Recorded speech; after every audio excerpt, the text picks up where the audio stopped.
We are burning in the city on a freezing light, and the world starts changing, and the day is done with a back in hand and the dreams.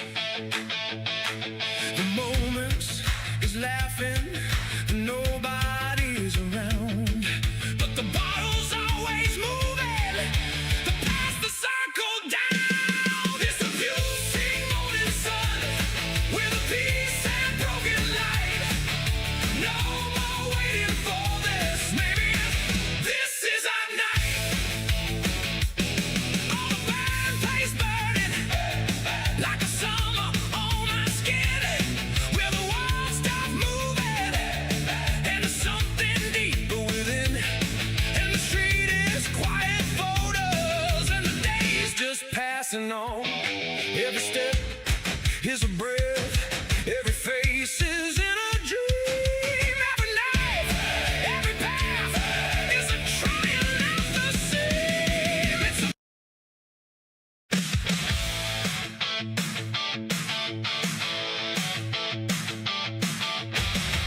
I hate that vocal on the last one. Sorry, I had to change it.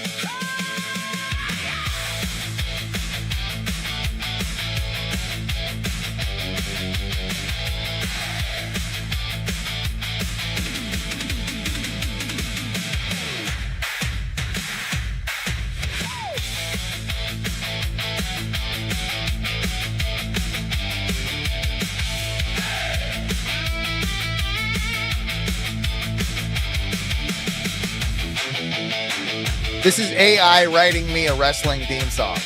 Kind of sucks.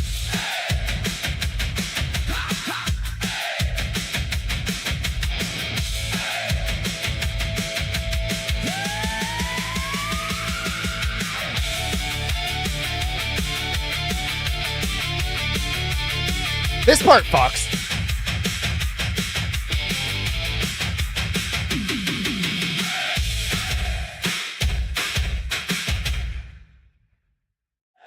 There are pity in the gap where the sun don't shine.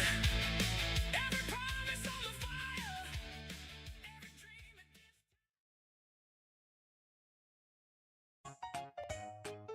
Hey there, kids. It's me, Oni the Unicorn. And I'm here to tell you that f***ing your dreams ain't cheap. In fact, it costs a ton of cash to do. So that's why me and the Ono Radio Show need your help. Just go to the website displayed below and hit us up with some cash, yo. $1, $5, $1 million if you have it to spare. Any amount is appreciated. Well, I gotta go because these dreams ain't gonna fuck themselves. See ya!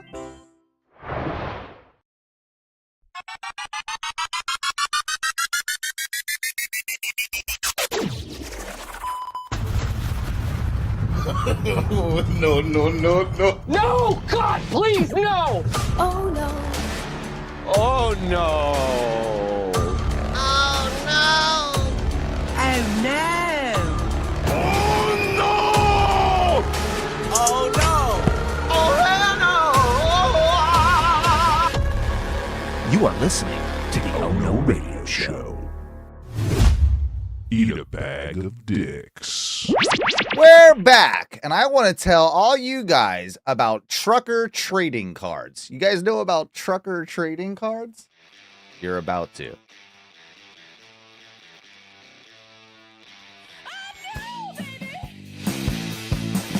Oh no! Oh no! I don't want you anymore. Yes, baby, I told you before. You went away and you said you left me, and now you live in misery. Although you want me to take you back, you said you're sad about this and that. Oh, no,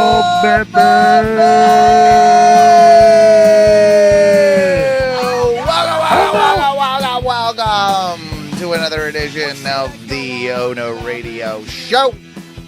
My name is Owen, and I am the captain of the shit ship. Oh, I'll fix that for you, Ty. Give me a second.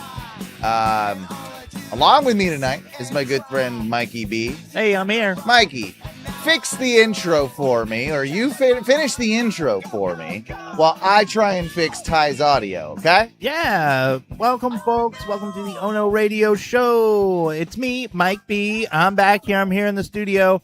We have Owen, the captain of the shit ship here. He's right over here on the other side of me. And all the way from the great white north, we have our good friend, Ty. Ty, Hey, what's up, Ty? Sorry about that. I hit the wrong button. I think I muted mine to you instead of muting you. So, yep, that was on my. I'll be myself next time, boss. Yeah, that was actually for once it was my fault. You know, like I'll admit you got it. it up and running right for my introduction. I am happy to be here, gentlemen. Okay. All right. That's good. That's good. Yeah.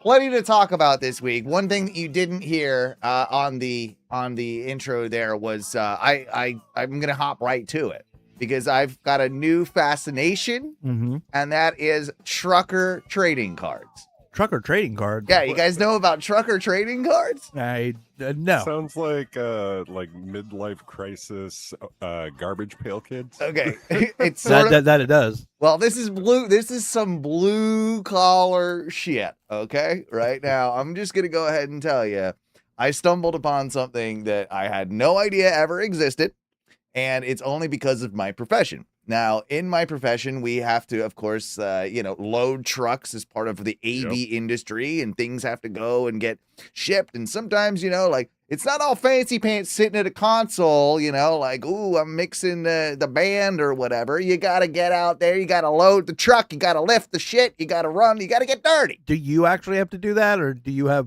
nerds to do that? I have nerds to do most of it, but I do actually help because I'm not a piece of shit. Like, I do actually lend a hand. Now, one of the things I don't do is I don't drive the truck. That is one of the things I sort of refuse to do. I'm not driving no goddamn truck nowhere. All right. Like that's always been like, that's like in my contract. Okay. I'm like, I'll drive a van, but I ain't driving no truck. I'm not doing a haul to, I'm going to Washington, D.C. next week. We were in, New York City a month or two ago. It's because the moment you start driving the truck, then you don't get to go fancy airline flights. And I got to get my miles, Mike. Trust me, I understand. Yeah, I ain't doing any of that nonsense. Hey, I would like drive the road truck. Tripping. Don't get me wrong. Yeah. Like I am a fan of that, but I don't want a semi ride. Like, Dude. I'll take a Sprinter van. Yeah, a Sprinter van, but I wouldn't want to do a Sprinter van all the way to New York City, or you know what I mean. I've already said like those trips. I don't know why. No. I'm Can I too smoke? old for Wait, that. can I smoke weed the whole time I do it? You are not. I don't think that's gonna fly either. What the fuck? Yeah, What do right. you mean? I haven't That's driven. why I like Hold the driving. phone. I haven't exactly. driven not stoned in like 2 decades. Right. I don't think Every time I get in a car, I'm fucking high. I know you are. I know. Yeah. I mean, you drive better. You drive better. Right. I do It's everything more better dangerous. stoned. Right. There's not Yeah. a single thing in my life that I do worse when I'm stoned. Either way, right? So I've got guys that drive the trucks. Now we loaded our truck yesterday. Now, when we're loading a big semi trailer, which I did today, that's driven by an outside company that we hire to drive this big semi trailer. But we also have a 26-foot box truck. Okay. Now, when it's Yeah, that, we have a very specific weight limit. With the trailer, we're never gonna hit that weight limit. Yeah, so like it don't- 'cause it doesn't it's ever like matter. it's so high that like it's not even close, right? We don't even have to worry about it. When it's with our truck, I think it's around 26,000 pounds, something around there, something like that. I remember having to pay attention to that shit Yeah. too. I Yeah. drove plenty of box trucks around, but not like across the country. Well, that's it. It's like around town, even within the state, you're more than likely perfectly fine driving a box truck without having to hit a weigh station. You can avoid them. Right. But if you're going up like 75, 95 Turnpike, any of those like major roads, is going to get you out of the state. Basically, if you're doing a cross state drive, you got to pay attention to the weight, and you're going to have to stop at the weigh stations. There could be serious fines. There could be big issues with like people's driver's licenses and stuff too. Like these drivers, if it's like they can get dinged for it, like and they don't want to do that because it's part of their livelihood, right? So we have to pay very specific attention to the weight. We knew that we were going to be a little bit overweight on this particular load that we put on Wednesday. And so we were kind of like just sending our guy to a weigh station. Let's see where we're at. Come back. We'll unload. Let's take it back again. Unload maybe a little bit that more. seems terrible. Right. So it's like kind of a back and forth thing until we kind of hit the weight of what we needed. And we always try and get it underneath like a good, like, so you got like a good 500 pounds or so, like underneath that we're comfortable with. Now, because you got to put a driver or potentially two drivers, or did the drivers not count? No, the driver counts. That's including the driver and the fuel. So when you go and get it weighed, you got to make sure it's already fueled up. And you gotta like get your. I gotta eat my McDonald's before I go there, right. So I'm the fattest I can be. And as stupid as it sounds, like he's gonna be there all week, so he needs to have a suitcase. So you got to factor in that 40 pounds or whatever a suitcase is, right? That sure. So we're doing that back and forth. But now, like every time you go to the weigh station, they give you like the printout, and on the printout now they give you a new collectible trucker trading card. Oh, it comes from the weigh station? It comes from the weigh station. I got two right here. These are two authentic trucker weigh station cards. This is the Super Trucks limited edition cards. Wow. And here's look at this really super cool. I'll show that to the camera. So what is the card is the card of a truck driver, or is the card of a truck? I'm so glad you asked, Mikey, because that's what the same question from the get-go. The initial card is going to be the rig. Right. Okay. The rig. Right. That's what they call it in the biz. Oh, it's a rig. It's a rig. Okay. Okay. All right. But on the back side, you get to know who maybe owns the rig. Oh, okay. Okay. So let's go here with this is number 45 in the series. All right. We got 45 out of what? Do they give you a They do not. They do not. Damn. This is the Super Trucks limited edition series 24. So they've been going. There have been 23 other series of trucks? This is what I'm saying. Holy fuck. I'm just starting my collection. I've only got 2. I actually got 3, but one's a dupe. You know, so that's a bummer. I know. I was a little bummed about that. But I got a Nathan Kirby. All right. I got old Nate Kirby? I got Nathan Kirby. He's Coosthata, Louisiana. Coosahata. I might be saying that wrong. His truck year. He's got a 1995. He's got a Peterbilt model 379. Engine's a Cat. Transmission 13 speed. Wouldn't go any less. I almost want a 14. I would prefer a 14. Well, let's get there's a little bio on here for you. Nathan Kirby has worked on 35 different trucks throughout his career, including this one. He specializes in restoring trucks, bringing them back to life before selling them. This particular truck, named Boss Hog, after what Nathan's grandfather used to call him, features a custom interior, floor, and paint scheme. When he's not restoring trucks, Nathan is an owner-operator and hauls logs in the Louisiana area. He also enjoys going to truck shows and spending his time with the family. What a guy. Bro, you could put any name at the top of that thing and then be like, this is a truck guy. I feel like all the truck guys are the same. Bro, there are so many. I've seen instances where it's like these truckers that have been trucking for so long where they own their own rig. Oh, that's what this guy is. Yeah. Like they have like the rig itself, like the front where they drive. They've got the little like back area of the front of the rig where it's like it's your bed, you've got your little TV and all that. Oh yeah, some of them have like almost mini kitchens in them. Our friend Benny Payne, he did that for a while, and he was cooking up little gourmet meals in the back of that thing with his hot plate and his fucking air fryer. Yeah, but then like beyond that, there's an extra little cab area, and the dude like he gets out there, he's like, "Oh, this is where I keep my bike." And he opens this little door and a little ramp, like he pulls a little ramp. He's got a out. motorcycle He's got in there. It's like not even a little motorcycle. He's got it's a Harley. fucking gold wing motorcycle. Yeah. Full fairing and everything. You're right. And he just like pulls it on down. Like he's like, yeah, this is so I don't have to, drive the truck Drive the around. rig. No, drive the rig. Drive Drive my my rig rig around. Yeah, When I stop places. And Yeah. I'm like, God.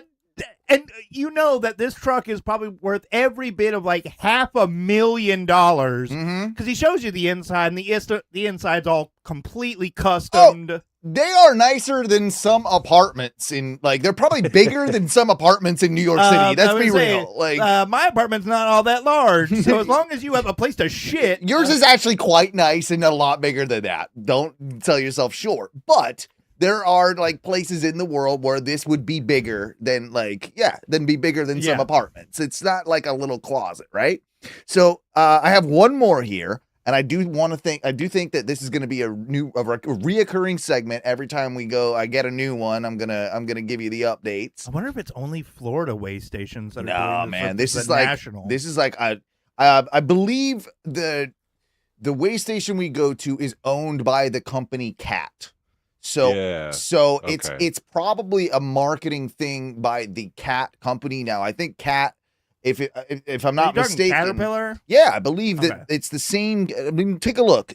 Tell me that's not the same Cat as like Caterpillar or I think it's the same, right? Because they make it says Cat scale collectors.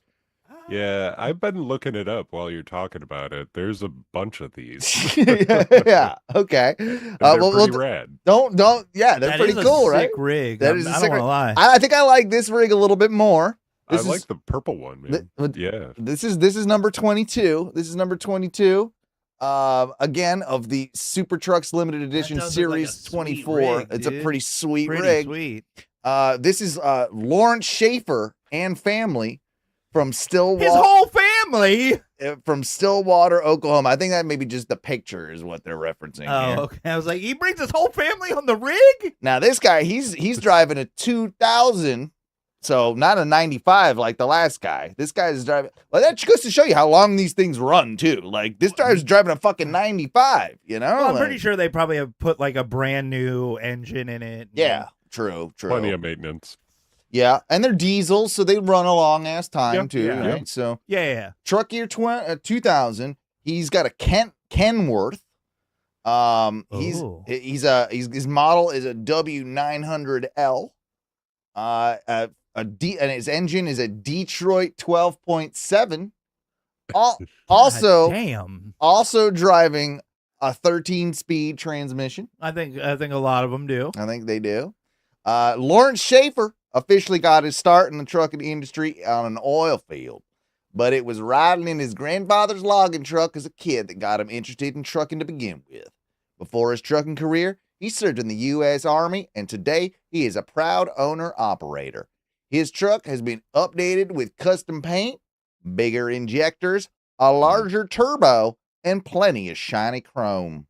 When he's not driving, Lawrence enjoys working on his trucks and spending time with his family. God damn, every single one of these motherfuckers loves their family. Yeah, they do. There's no, But of course, there's, yeah. I want one of these cards to be like, when Mike B is not when he's not riding the road in his rig, you like all those R's? Just in Yeah, it's good. He's not riding in the rig.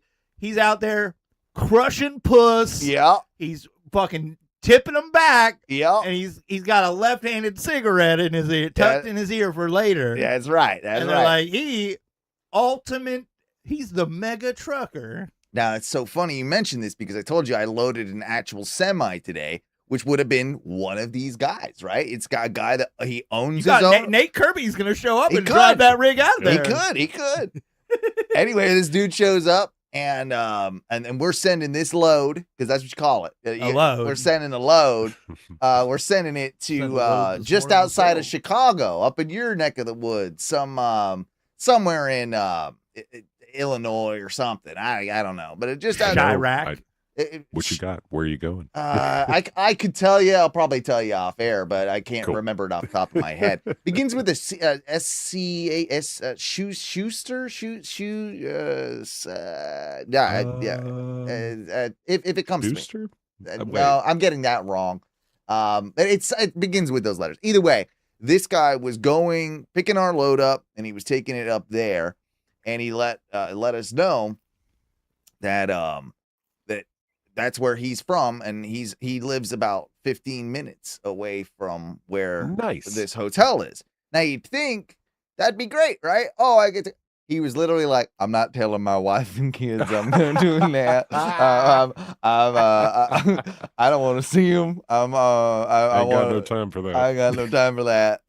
He's gonna stay in a hotel, so he's not even gonna go. Yeah, I would fucking do that too. That was fucking Bro, awesome. I remember when the one year I went up to the GM conference, it was literally here in town. It was like at fucking. Oh, was that when you went to City Walk and got shit faced? That was Well, it was when we went to wherever their Volcano Bay. Okay, yeah. Yeah. They had the conference at Volcano Bay, and it rained all weekend, so nobody went to any of the parks or any fucking thing. But my ex-wife was basically like, "Oh, well, I mean, you're gonna be right here. Why don't you just like come home, stay here?" And I'm like, nah, because they're paying for me to have my own fucking hotel room. That's why I'm gonna be a slob. I'm gonna jack off. I was. And I'm gonna jerked off on a curtain. Yeah, I'm sure you did. On a curtain? Yeah, yeah, Creep. yeah. Well, I was up. I want to say like 10 or 11 floors up in the air, overlooking like some lake, and I'm like, "Oh, this is sick." Awesome. But yeah, fuck no, I'm not gonna. You're gonna pay me to also- have a hotel room. I'm gonna stay in the bitch. Sure. Now, I honestly get sick of it because I'm in there so often, you know, like that it kind of gets annoying, and I'm just like, I'd want to be at home, but trust me, I get it. There's especially when you're staying at some of the ones I've stayed at, like when you're in the Four Seasons and they're taking good care of you, it's like, oh, you know. I hope that his trucking company was like, "We have an Econo Lodge room for you." He's Right. like, sick, love it. Yeah. Can't get enough of it. Put me in that La Quinta. Yeah. La Quinta man. All right. I use my La Quinta points. Yeah. Moving on. So yeah, I've got a lot of traveling I'm gonna be doing. I'm off to DC, and then I'm gonna be back for like a week, and then I'm flying to the UK. I'll be on vacation, gonna go see some family. It's time, and it's been years since I've been back to the UK. We'll see if the US government lets me back in. That'll be an interesting one, you know. Like we'll see if with everything going on. But we're gonna be no real joking here. We're gonna see some family for about 6 days, and then the second half of the trip we're gonna be going to a place called Bath, England, named after the Roman baths. So it's a smaller town, kind of like chill, quaint vibe. Gonna do some bathing, which is close to hot tubbing, you know. I thought you meant just bathe. Are you gonna bathe? Yeah, and yeah, we'll me and Teresa will have we've got an Airbnb. Like, is it actually known for that? Yeah. Like, yeah, it is. you go there. Yeah. Baths. Yeah. That's what we do. Yeah, no, it's like they're the spas, like the Roman spas and the baths and all cool. that, like type thing. Like there's natural springs and all that type of stuff there. Like that's why it's like it was famous for it. So we're gonna do that. Place I've never been. We're gonna be doing a lot of training, you know, from one place to the next. What? So what's that? Training in what? Oh, you know, on a train. Oh, you know, you're like gonna be riding a train. Okay. Riding on a train. I wanted a Rocky montage. Yeah. Owen and the family do push-ups. Yeah. And yeah. So, and then we got a couple, like basically like a day and a half in London to kind of like cap it off, like at the end. So like we won't get a ton that we get to do in London, but we'll get to like, you know, enjoy the city a little bit. Ty, have you heard this? I'm doing such a good job with the immigration. The immigrants are deporting themselves. Yeah, exactly. I've made the country such a shithole that the immigrants are just leaving. Oh God. Speaking of Man, could you imagine being iced? Like Owen just got iced. He Right? totally Yeah. They took him out into like a fucking well, you're going with tea at least. Sure. Well, she'll be able to get back because she's an American citizen, but she's also brown. I know she doesn't look it, but she's technically one of the Browns. Yeah. So Yeah, out you go. Out you go. Yeah. Odd that they're sending her to England, but they've been sending everybody to the wrong country anyway. I will be leaving Mikey B a key to my place as a just in case. Like, hey man, I'm gonna start squatting. I'm gonna get mail sent here, and I'm gonna start squatting immediately. He's going to masturbate all over your house. Oh, at least one curtain. Oh God, we got a lot of curtains. Oh, No, no. I'm not gonna tell him which one either. Oh, I'm just gonna let it. Ooh, mystery jizz. Oh man, that's why I set up a whole irrigation system. You guys seen my irrigation system on Facebook? I've been posting. Everything's I getting love real it. moist Yeah. out there. Yeah, I got a whole irrigation system now. It's it took me a lot. This is an evolution from greenhouse, Owen. Mhm. Yep. Now I got a whole irrigation system that clicks on twice a day, guys. Twice a day. We get a one around noon and one around 6:40. And it turns it into a real nice, humid, misty environment. I also set up a separate set of misters so that if I'm just sitting on the porch and I just want to mist me, kind of like at the theme oh my parks, God. kind of Fan misters? Yeah. So Nice. I have it going where I've got my fans. So like it's right by the fans and they just blow a nice, gentle, cooling mist in the hot summer days onto me while I'm sitting on the porch. It's quite delightful. I remember as a younger guy, my grandparents took us to the theme parks a lot, and there would be times when the lines were so thick though, where it's like you'd get under the mister, and for like a little bit it'd feel okay, but at a certain point you're like, I'm just getting wet Now I'm hot and wet. Yeah, Right, now I'm gonna go ride on this ride, and for the rest of the day I'm just gonna be Soggy, dude. Yeah. Because I'm like, can we switch? Because I'm getting really misted over here. Yeah. I basically installed that in around my entire yard. Yeah. Well, I saw some little things coming off of the roof, and I'm like, what the fuck is that one doing over Yeah. here?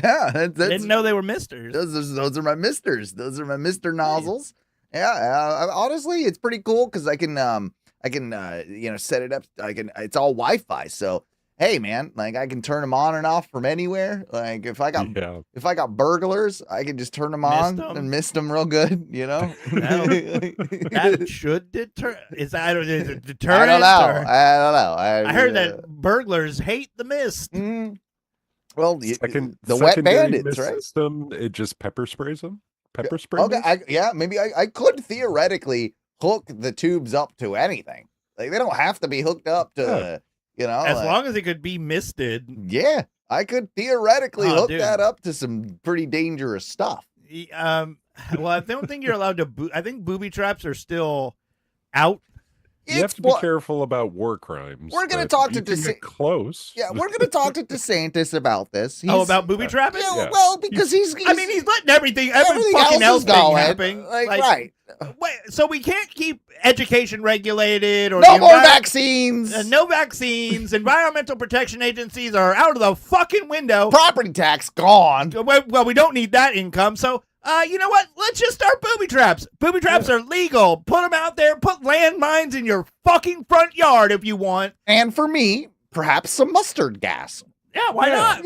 Like I could. I'll keep a handy dandy tube that just got bleach and ammonia, and it just mixes right there in the damn thing, and then mists out mustard gas. I probably could actually I literally could theoretically do that. The problem is with me is I would forget. I'd get back, press it, and I'd hit it. I'd be like, "Oh god damn it!" Yeah. I'd mustard Or gas you'd myself. be super drunk one night, just like, oh, I'm gonna miss myself. Yeah. Mustard gas. Yeah. Let's fill them with like a sprayable LSD. Just get a nice LSD mist. Yeah. I call the cops and I'd just be like, just look for the guy that's tripping balls in my in the neighborhood. LSD mist. yeah. Until the cops show up and then you LSD mist like 4 or 5 police officers. And then now I got a problem on my hands. Yeah.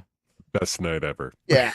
Well, speaking of the cops and speaking of the law, there's a lot of stuff going on right now with surveillance in this world, and I sent a story to you, Ty. Fucking bullshit. Yeah, it's total bullshit.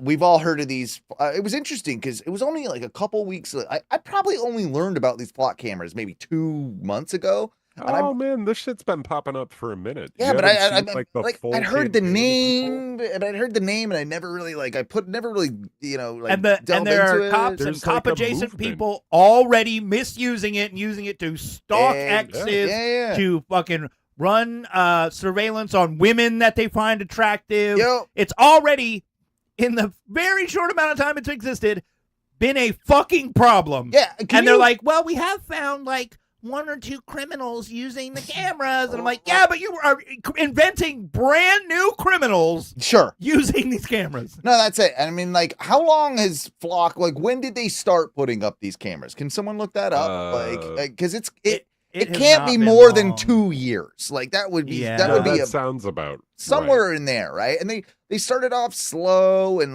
but all of a sudden they just started popping up everywhere.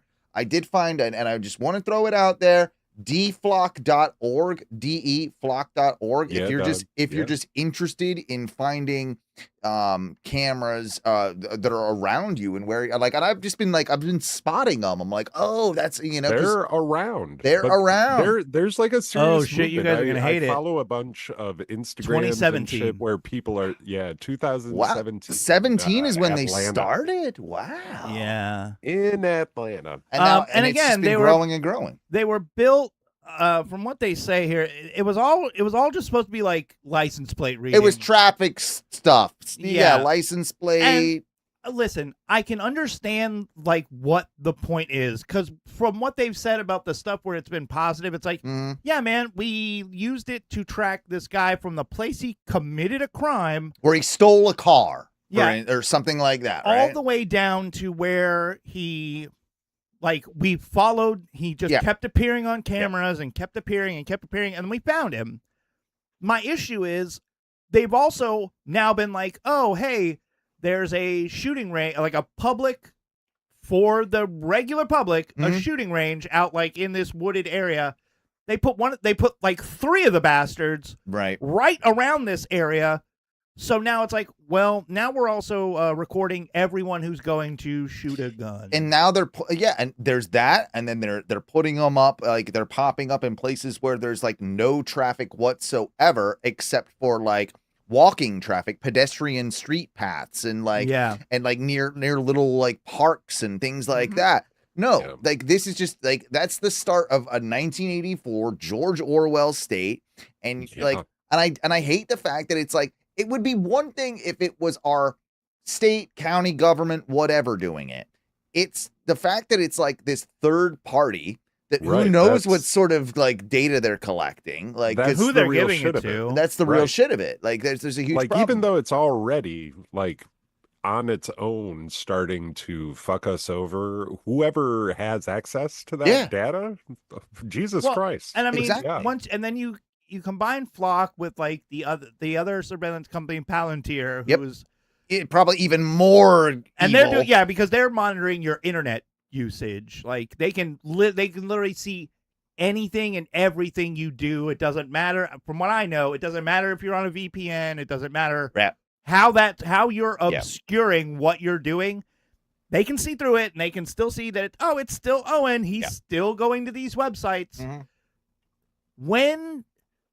When did we decide that it was okay, well, I'm down to sell out this small bit of my liberty and my freedom Mhm. for what? No, You're not safer. All these things are still happening. It's 100%. These cameras are not preventing anything yet. No. All they're doing is making it so I guess we could catch them. Well, and that's even more. That's even creepier, because then it becomes straight up Minority Report when they're we think he was going to do a crime. Yeah. And Are you going to charge me with future crimes Right. now? Yeah, because that's what it's going to. Yeah. That's where it's going to end. That's the subject of the Wisconsin thing. Dude, Sure. just Well, they let's bring just that. Well, let's tracked him. let's talk about Yeah. that. That's why I wanted to bring it up in specific, because this is something that I know you have done. You have. I have to go soon. You have to travel a pretty good distance, either to what it's either like Chicago or Michigan, right? Like that. Yeah, I mean, you don't I'm have trying go not to all out the you way to too much Chicago, here, but like, no, I don't care. I'll talk about it. Yeah, but you don't have legal marijuana. You don't have a way to really get good weed in your state, so you Right. have to travel a good distance to buy it, and then you would have to travel back, and that's what he like. Right. That's essentially what happened with this guy. Is that Yeah. not what happened? Like he went. Yeah, Give us some more. Followed him. They Yeah, followed him on one of the most. I didn't pull up the art. I trafficked- didn't pull up the article. I forgot to pull up the article. Can we just give like a little more context on the actual article? Well, yeah, I don't have it in front of me either. I can pull it up if you that's- want. But still, it's the guy. He was going along a route that is very well known for being one of the shortest routes to go to Michigan to go pick up weed. Okay, I got it right. I got it right here. Just I'll read it real quick. A Wisconsin man is facing marijuana possession charge after police allegedly used flock license plate reader cameras to monitor his travel into Michigan, where recreational marijuana is legal, before stopping him once he returned to Wisconsin. According to court documents, investigators tracked Edward Abrams Phillips' vehicle throughout the day after noticing it traveled from Wisconsin into Michigan and back in just a few hours later. Authorities reportedly used that travel pattern as probable cause. That's an issue just in and of That's itself. right there. Yeah. Noting that Abrams Phillips frequently traveled to Michigan where marijuana is legal and concluded he was likely transporting marijuana back into Wisconsin. Police then coordinated a traffic stop on Interstate 41, searched the vehicle, and arrested him on a possession charge. According to the filing, officers did not rely on the smell of marijuana or any visible evidence before the stop, but instead on the vehicle's travel history captured by the license plate reader system.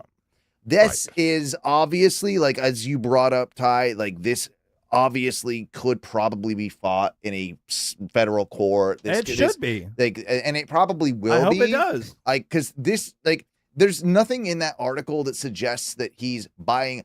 Like, first off, I don't think you can buy just like a shit ton of weed at once. Like, maybe you can, but I don't think this doesn't. Maybe it can. Michigan has limits, like Sure. for anything. There's a Right. daily limit of so many grams. And if he's for and if he's going back and forth in a day, this doesn't sound to me like drug trafficking. Like he's buying a shit ton to come sell it. The only right? reason it's Like, trafficking is because you're buying it in one place where it's legal and taking it across state lines to where it's illegal. right? The only reason you can call it trafficking, Correct. because again, you're right. He's probably only buying. He's probably buying An ounce enough for himself.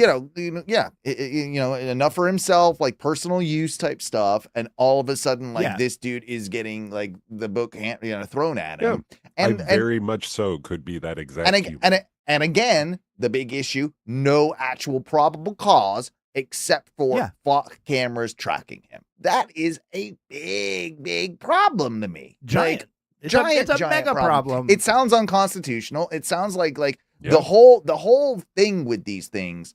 Like, I'm loving the fact that there are people like putting signs up in front of them and blocking them, and then like Cutting them off, they literally chop them off and break them. yeah, I mean, I'm That's seeing it. that too. I'm like, A I'm lot of not it. endorsing, I'm not saying I that am. government that, I can't and I won't like endorse that, but I have heard that high powered lasers do damage to those things. I have heard that. I'm It's just like saying. a 500. Yeah. I think it's like a 500 milliwatt green laser will just absolutely fry the Destroy fuck the out contents of that out of camera. them, and I've but also heard that there's a solid amount of copper and gold inside those motherfuckers. So if you are Yeah. any sort of scrapper and you find one of these on the ground, tear that bitch apart and just Sure. sell it off. I mean, that's something that could theoretically be done. I'll also say that if you're going to maybe be around one of those cameras and maybe shoot some lasers, there are suspicions, not necessarily proof, that they have stuff in those that can basically pick up on cell phone signals, that can pick up on Bluetooth signals, that can pick up on anything. So if you Don't bring your cell phone. don't bring your cell phone or anything like that. If you're Also, be careful about what you cover your face with, because the IR cameras in there are decent enough that unless you wear a real mask, I'm talking like if you just wear a gaiter over your face, it's not Not enough. gonna be good enough. You need to wear like a physical mask. Yep. something that would potentially block out the heat signature from your face. Yep. Just letting you know. I'm just saying Halloween's saying. coming up.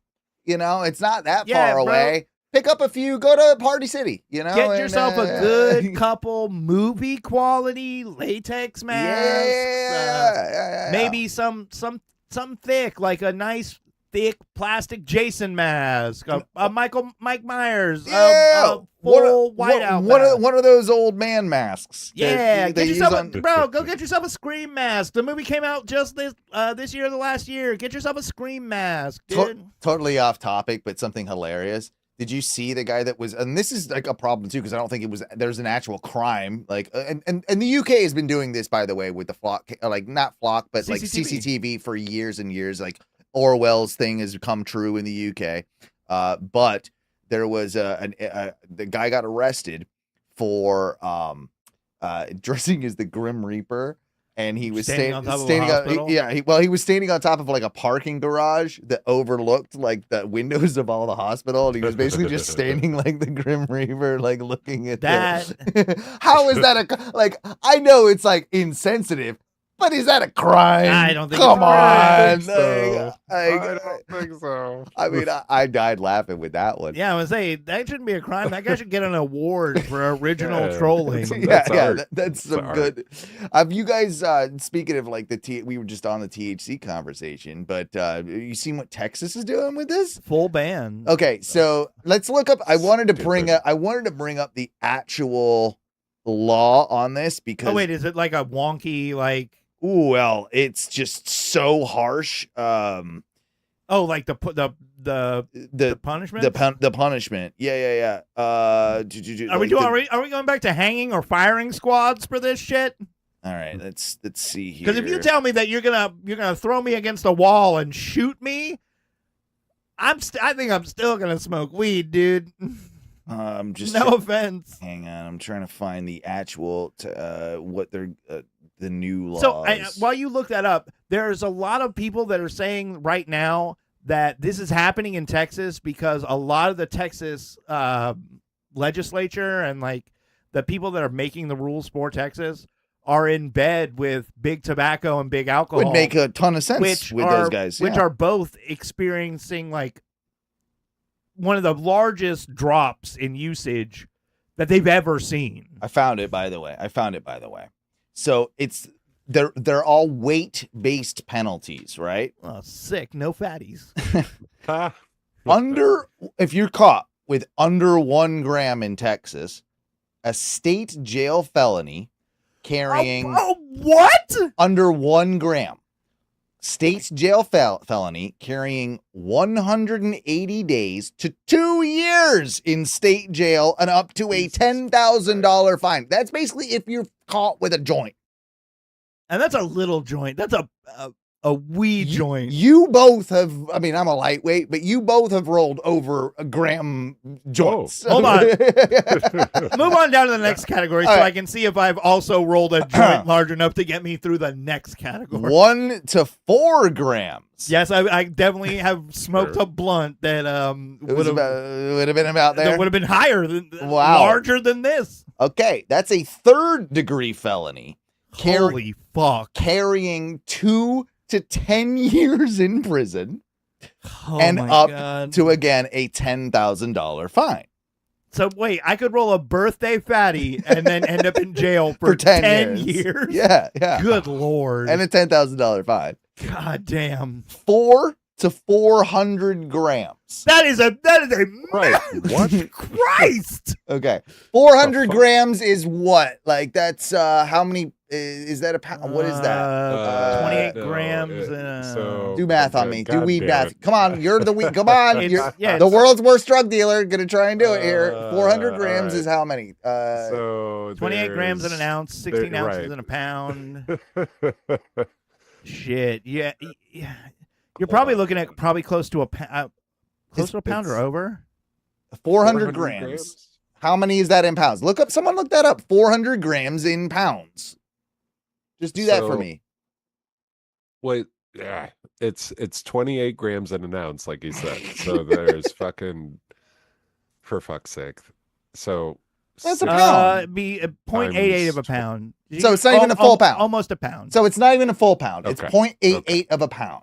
All right? Like, Ty, you used to roll around in your car plenty of times with over a pound of weed back in the day. Multiple pounds. Yeah. Well, a pound is a For the- lot. A pound is a lot. For the most part, it was less than that, but there were times, yes. Right. You have had over a pound in your possession in your life. For sure. Okay. So with that's a 2nd-degree felony, carrying 2 to 20 years in prison, Sick. and again, a $10,000 fine. If you're over 400 grams. So if you make it to the pound, Yeah, if you make it to the pound, we're looking at a first. under the jail, we're just putting you under the jail. You're never getting out. It ain't that far off, dude. So over a pound, you're looking at a 1st-degree felony, carrying 10 to 99 years or life in prison. So And- wait. I could murder someone And get out. and get out before the guy who had a pound of weed with him. Yeah. That's hyper fuck. And then they upped it too, and up to a $50,000 fine. On Oh, that. good. That's, Yeah. I was yeah. waiting. I was Right. like, Jesus Christ. Yeah. Isn't that insane, dude? Like I could do life in jail for what? for a pound of weed. For if you go to the next state over. Yeah. They're like, oh, you can just have this stuff. Mhm. Here, have it for. We're handing it out. Well, it was legal there too, right? For It was never legal in Texas. never legal? It was never Okay. legal in No, Texas. they've been pretty strict about it just Yeah. because of the closeness of the cartels to Texas. yeah, They've never been like they've never been cool with weed, but it's always been like local municipality level of like punishments where it's like, yeah, you'll if you have too much weed, you're gonna do like a year or two in jail. Don't fuck up. If we can prove that you're trafficking it, yeah, it's if you've been trafficking it anywhere that they can prove, it's always been pretty bad. Sure. Like they don't want you trafficking weed, even in Florida. Like beforehand, before they medicinalized it, you were still getting, you could still get fines for like small amounts. Oh yeah. But if they caught you with, I think it was anything over like 20 grams or something like that, Yeah. they were taking you to jail. Oh, 100% they were. Like Yeah. it- yeah. Yeah. and you could be there for a couple Days. months. Oh wow, yeah. You know, if they found you with enough and they were like, Sure, yeah, you're sure, trafficking. sure. But if you were trafficking it, yeah, they were throwing like a couple years at you for drug trafficking. This is insane though. But You're to do talking life almost in life jail? in prison for horse shit. yeah, for something that a lot of places, like a lot of states, have deemed to be not a problem. Like and like because it's recreational in so many states. Well, again, That you could do life in another state for it is nuts to me. It's just like we need to be done with this. Like what like I know Trump's very controversial and we can say what we want all day long till the cows come home about him. But if he wants to at least like improve his like approval rating, there's a quick thing he can do right now, and it's federally and it's legalized just it. federally legalized. I'm surprised he hasn't done it. I mean, I think it's probably one of his last little. here's the deal. It's not going to get me. Maybe before all this stuff came up about you Sure. being like a kitty diddler and you're being like a fucking rapist monster. Leave all that out. Leave all that out because that's not proven. Yeah, What we can talk about is what is proven and the amount of fraud that he's had and the amount of like absolute like the monetary value like his net worth and like everything. Like he's basically sold this soul of America, right? Like right. it's for his own pocketbooks. That is the one thing that we do know to be a fact. Yeah. Right? Like that one alone should probably make you think. Yeah. But you're trying to you're bringing up so much stuff to try and divert everyone's attention from this. Brother, if you would just get out there and be like, yeah, weed's federally legal.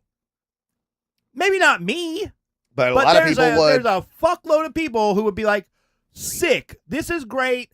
Third term. Yeah, let the guy. Let's hear him out. He That's got right. some good Yeah, ideas, he dude. just said, yeah, you know what I mean? Well, it probably sounds like this.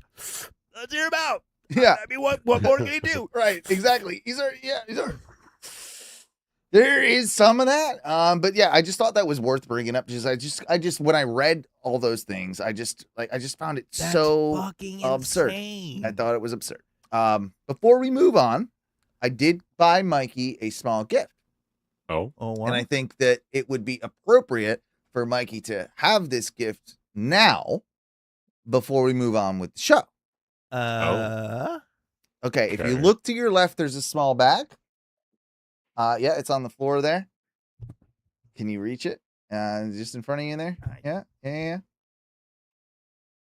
There we go. He did an impression last week, which I felt needed to be acknowledged, and also felt like he needed the proper wig for. oh my god. So Mikey, Oh. this is your new old school Dusty Rhodes wig. Is the hairnet supposed to be on it? No, I no, think no. it's That's just the way it comes. That's just the way it Ooh. comes. Yeah, this is your new Dusty Rhodes. Rip it off. Yep, rip off the tag. I need Mikey Dusty Rhodes. Here we go.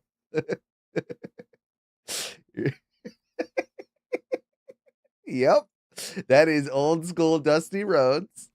Oh yes, baby. Yeah, that's what I'm talking about. Yeah. Oh man, I should have had it. I should have had it. luscious, baby. I should have had it queued up with Common Man, shouldn't I? We'll go to break on Common Man, maybe. But yeah, I definitely I needed you to have that before we continued with the show for some reason. I felt it was appropriate because there's been some as you weren't privy to this, but there's been some pushback on Mikey's stories lately. And how yeah. and how Mikey's stories always involve a dog coming into his restaurant, and apparently for like 3 weeks in a row, we told. I told the same. The fact is, it's not the same story. It's not. I just continue to have the exact same problem all the time, and it just seems to be getting worse. And it happened again this week. Yeah, which I now have a theme song for to make it count. Here we go. It's just another dog in the restaurant. It's just another dog in the restaurant. It's just another dog in the restaurant. It's just another dog of the dog of the dog of the dog, yeah. So it's just another dog in the Just restaurant. another dog in the restaurant. And God Mikey, damn you it. had another one this week. Yeah. All right. Got to do it as Dusty Rhodes. I'm sorry. Like that was what I wanted you to do. I wanted you to do this story as Dusty Rhodes. So I'm there at the restaurant, and of course it's the very first table of the day. They stroll on into the restaurant with a stroller of all things. I thought there was a wee little baby in this stroller. This is harder than I thought it was gonna be.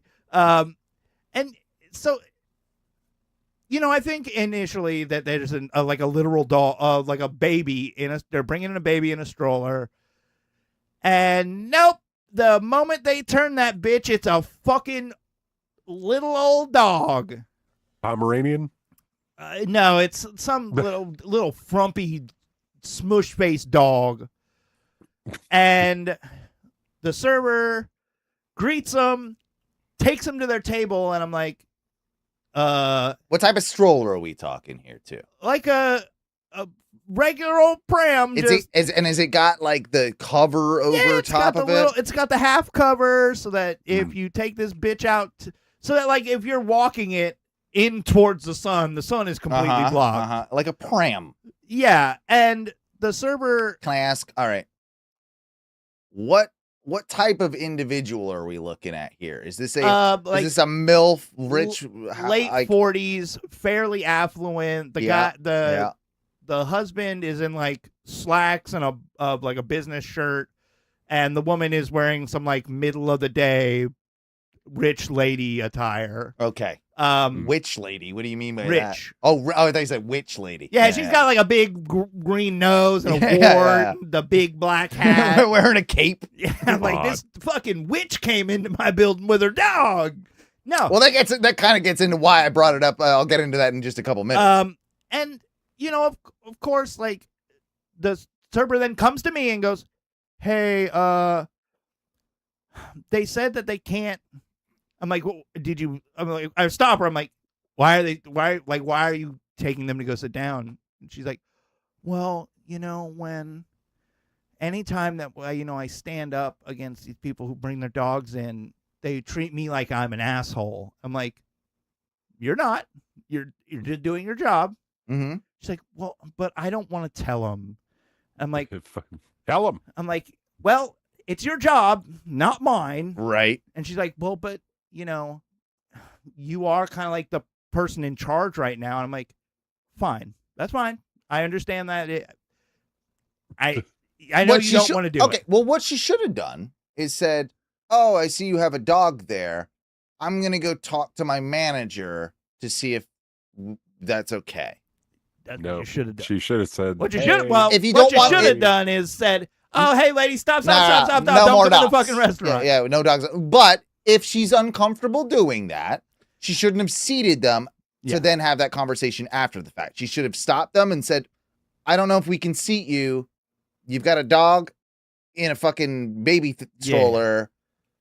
I got to go talk to my manager about this." That's at least something, right? Because it's at least going to put them on a little bit more of an alert that if they're turned away, You know why. you know what? So I try and get over to their table before they really get like situated and sit down, because they're like, Yeah, you want to get in there fast before they put orders in. yeah, because they're trying to like finagle their dog Of course they are. into like the corner. If you've ever been to the restaurant I work at, there's like a table in the corner that everyone just loves. I don't know I've been in why, that table. but it's a nice little corner table. I personally, There's another dog in the restaurant.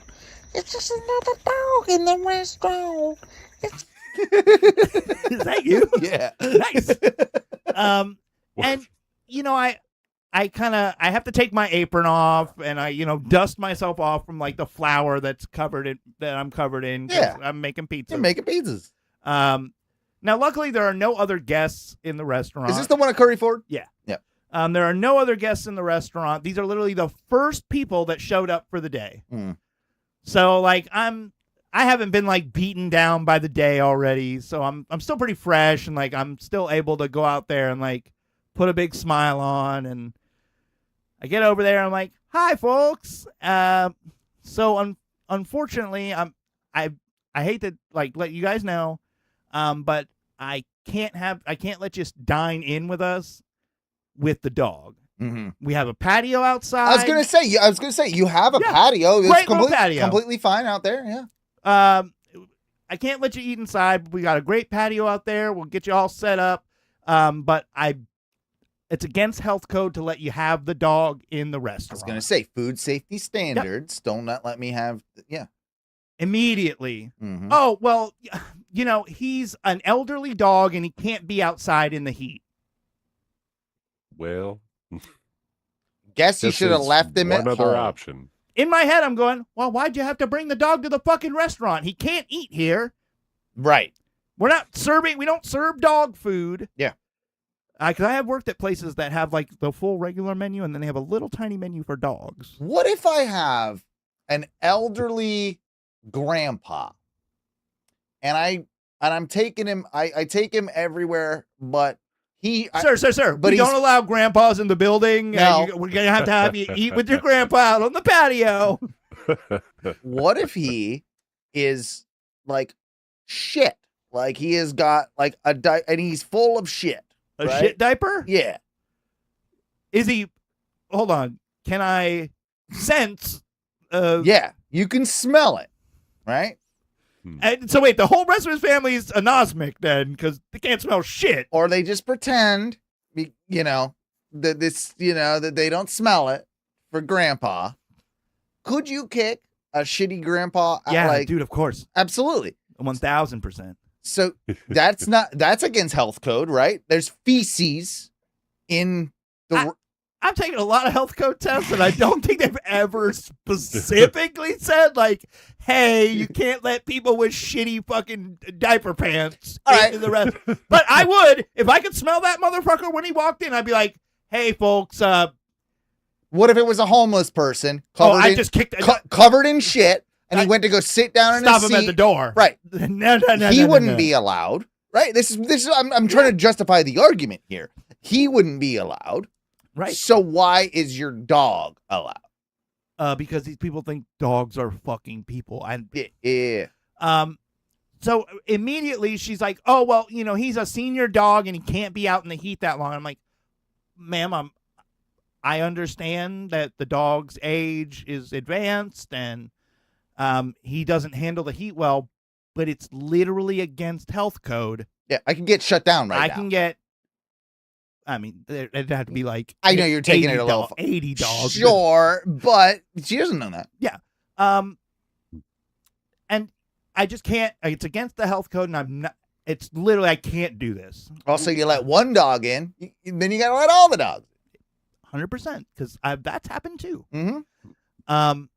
And I understand that there are a lot of people out there that are like, Mike, it's just one dog. It's not. And he's a good dog. It's not even a big deal. My issue is when I was a very new manager, I had that same mentality of like, I knew it was against the rules, but let it slide this one time. Well, people come in and they just make a stink. Yeah. And as a young manager, I was like, okay, I want to minimize that because I also don't want you to call my boss or call the owner of my company and go, this guy treated me like shit. Right. Because they're not going to include that, like, it was all because I was trying to bring my dog in the restaurant. Of course. I don't want that. Yeah. So now I try and head that stuff off way ahead of time. Yeah. So she gets very upset. I'm sure she does. That I'm trying to peacefully have her sit outside because it was Wednesday. It had rained during the day, so it felt just gross outside. Right. And I knew that. Yeah. But I also knew that it's either this person feel like gross or I could get in trouble. Yeah. And I don't care what you say. My job is worth way, way more than you getting to enjoy a meal with your pup. Yep. Eventually they just left. Good. Because I was very much like, it felt like at one point they were just like, okay, well, we're just going to kind of like stonewall here. And I'm like, folks, we're not going to serve you then. So yeah, I'm like, guys, I can't serve you. And honestly, if you keep sitting there, I'm going to call the cops and fucking have you removed. Yeah. Now the thing that got me the worst was that afterwards, the server came up and was like, well, hey, like, it's not that big a deal. And the other front of the house manager doesn't really make a big deal out of it. I'm like, cool, thank you for telling me, because now I got to go have a conversation with that guy now. Yeah, because he should be making a big deal out of it. Yeah. And she got upset. She's like, well, like now they're gonna give me shit. I'm like, don't throw them under the bus immediately. Yeah. Just be like, listen, my bad. I know I shouldn't have sat them. I just didn't want to deal with the hassle. Okay. And I told her, like, come get me. This is literally my job. This is what I'm supposed to do. Is since apparently none of the servers want to ever have any hard conversations. Because they're all children and they can't have a hard conversation without getting their feelings hurt, probably. Right. Since a lot of the servers just don't want to have those conversations, I get it. And I go do that stuff now. I just don't, again, back to the point of what gives, is this just something that is, are they going to, should they just change the rule? Like, nah. These people do not understand that this isn't allowed. I love dogs. I know you do. But it's still a rule for a reason. But I also love I also enjoy being employed. Yeah. I want you to sing As Dusty Rhodes the theme song. Here you go. another dog in the restaurant. It's just another dog in the restaurant. It's just another dog in the restaurant. Just that dog in the restaurant. Baby. Come on, baby. Come check out my dog in the restaurant.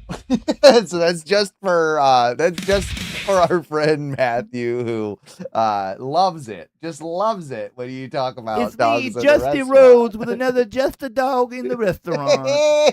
Yeah, baby. See, I told you I'd find a way to make this Come on and this, see Dusty this thing work. But we also discussed, is dog Oh yeah. in a stroller? Uh-huh. This is interesting.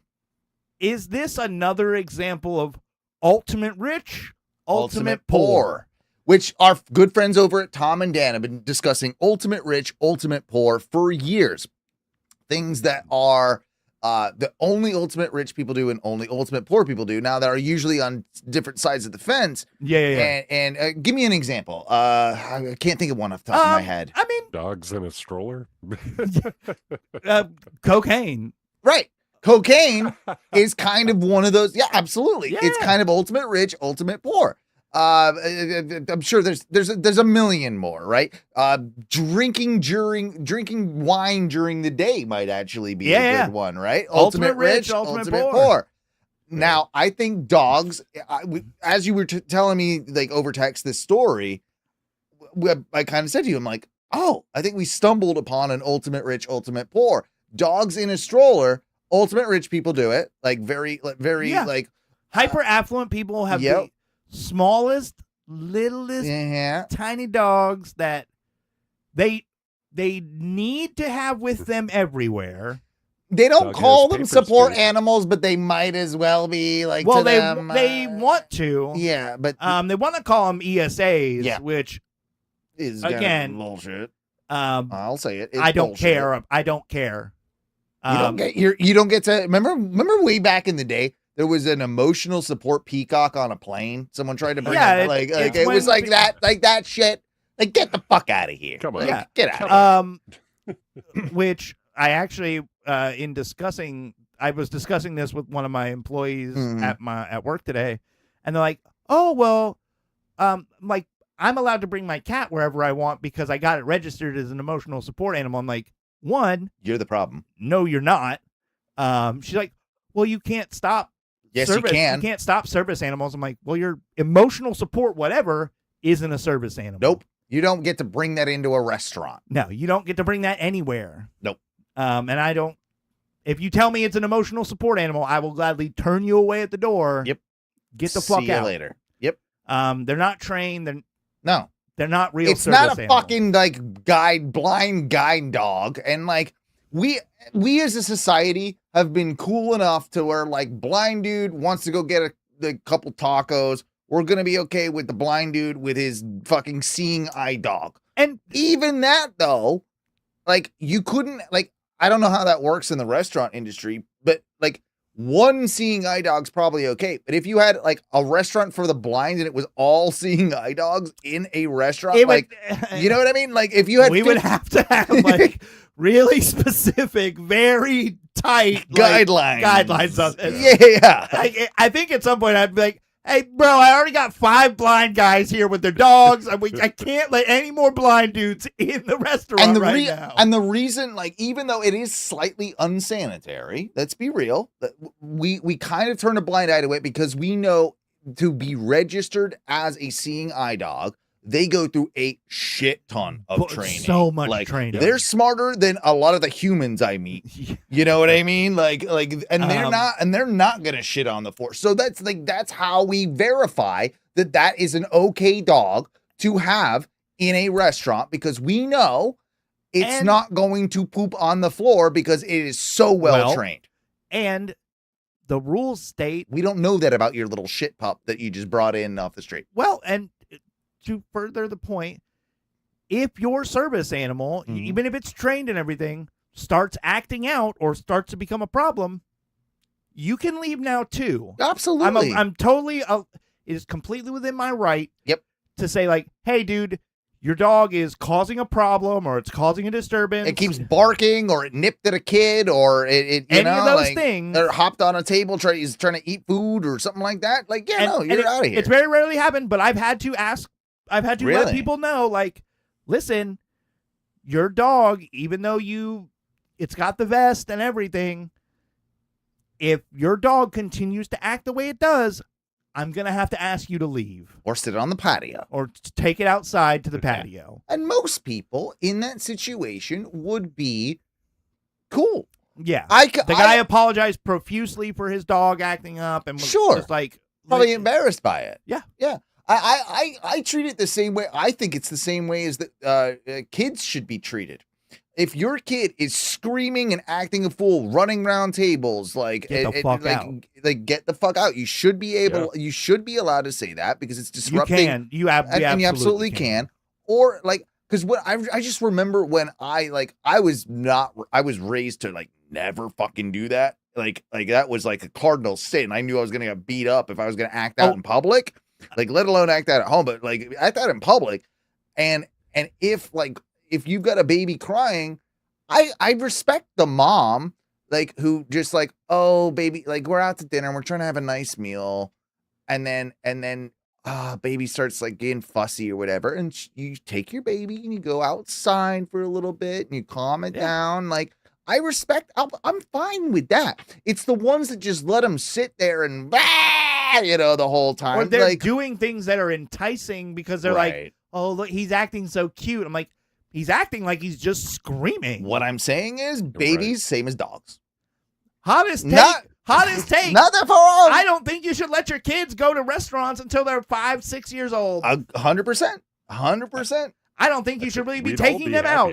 I see it on the plane all the time. Like, why are you taking your baby on a plane? That sounds like a fucking terrible thing. Like, why would you do that? Because you can even get the ear pop thing. Baby doesn't know how to, like, correct that. So it's just got that pressure up in its head. Like, why don't you give that baby gum? Yeah, give right. Baby chewing gum. yeah.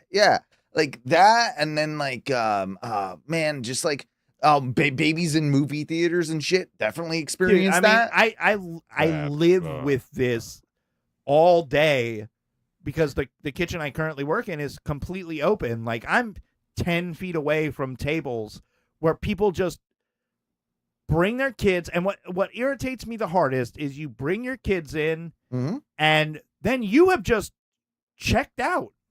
Like, you're a parent, you order all the food, and then you just sit on your phone while your kids are screaming, carrying on, and everything. And I just don't. It's just not fair for anybody else. That's the thing. That's the thing. I think, here at Ono Radio Show, I think we are apt to shame. We are pro shaming. Oh, shame. I think we should shame. We should be able to get a full on shame chant to tell these people you're being bad parents. Oh, it's the best thing. Remember that one time I told the story on the radio show when I was on the plane and people did the move when like the plane landed and they tried to get to like the front. Oh, and, yeah. And like I had the whole plane shame them. Like, that was like my great, like, I can die a happy man, honestly, because I had the whole plane just shame. Like, it was that was the greatest thing that's ever happened. Like, this is where losing bullying, this is where it has brought us. Yeah. To where nobody wants to do their job anymore. Yeah. Listen, you wanted to have the kids. That's great. Cool. I'm happy that you had kids. Not my problem. But you should have to be a parent. Yep. You shouldn't be able to take your little part kids. of the deal. Yeah. And make them an imposition on everybody else's life. Yeah. That's all. That's all. And, folks, if you don't like it, stop having kids. Mm-hmm. Just don't. Just don't do it. Wear a rubber. Get the snip. Whatever it takes. If you're not ready to be the bad guy and tell your kids, like, hey, dudes, you can't act like this. Because I can tell you from personal experience, middle of Dixie Crossroads, I was acting a fool. I was probably 5-6 years old, acting a fool. What's Dixie Crossroads? The delicious seafood restaurant. I'm not familiar with Dixie Seafood restaurant in Crossroads. Titusville. Yeah, I'm not. Oh, Familiar. I thought you knew about Never this. I don't know Dixie. No. Dixie Crossroads was like maybe I. I'm. middle of town. Yes, I think I do. It's got the koi. It's got like a koi pond. Okay. And Yeah. everything. I was Those acting hush acting like a little dickhead in the middle of the Dixie Crossroads, and my mother pulled me out of my seat Hmm? and spanked me in the middle of a Dixie Crossroads, and we were asked to leave Right. because my mom was doing what you should be doing, which was teaching your kids not to act out. Sure. And I think But they had every right because there was a scene being made. yeah. They had every right to ask you to Of leave course. too. You know, there's that part. and had I not been acting like a little dickhead, Wouldn't have been a problem. wouldn't have been a problem. Yeah. Guess what? Guess whose family never acted out again? Exactly. It only takes once or twice, and then like that doesn't happen. Yeah. And that's the thing. It's a discipline. We're old men. We're talking about old men. Something else, old man, that you brought up. You can take that wig off now, man. Like I just wanted. It stays. It's cross between. I gotta wear the little cap they give you with Yeah, it. the ball. We need to get you a couple ball caps because Yeah. you're a wig man now. I have they're all curly wigs. I think I look good in a You do. curly wig. It suits you. Um, It's your thing. But anyway, let me continue. Speaking of old men, one of the things that you brought up in our notes, we always like throw some notes together. Ty never does anything because he's useless. But you at least try to like throw some like topics into the show. I like how you you like put yours in underline as if like you're more important than me. By the way, I just like, wanted you to see them. Oh yeah, okay. Mike B. Yeah. These are my notes. Red, bold, underline. Fuck you. Yeah. Yeah. But one of the things I'm like that I'm totally in with you is you said we need to bring back CB radios, Yes, dude. dude.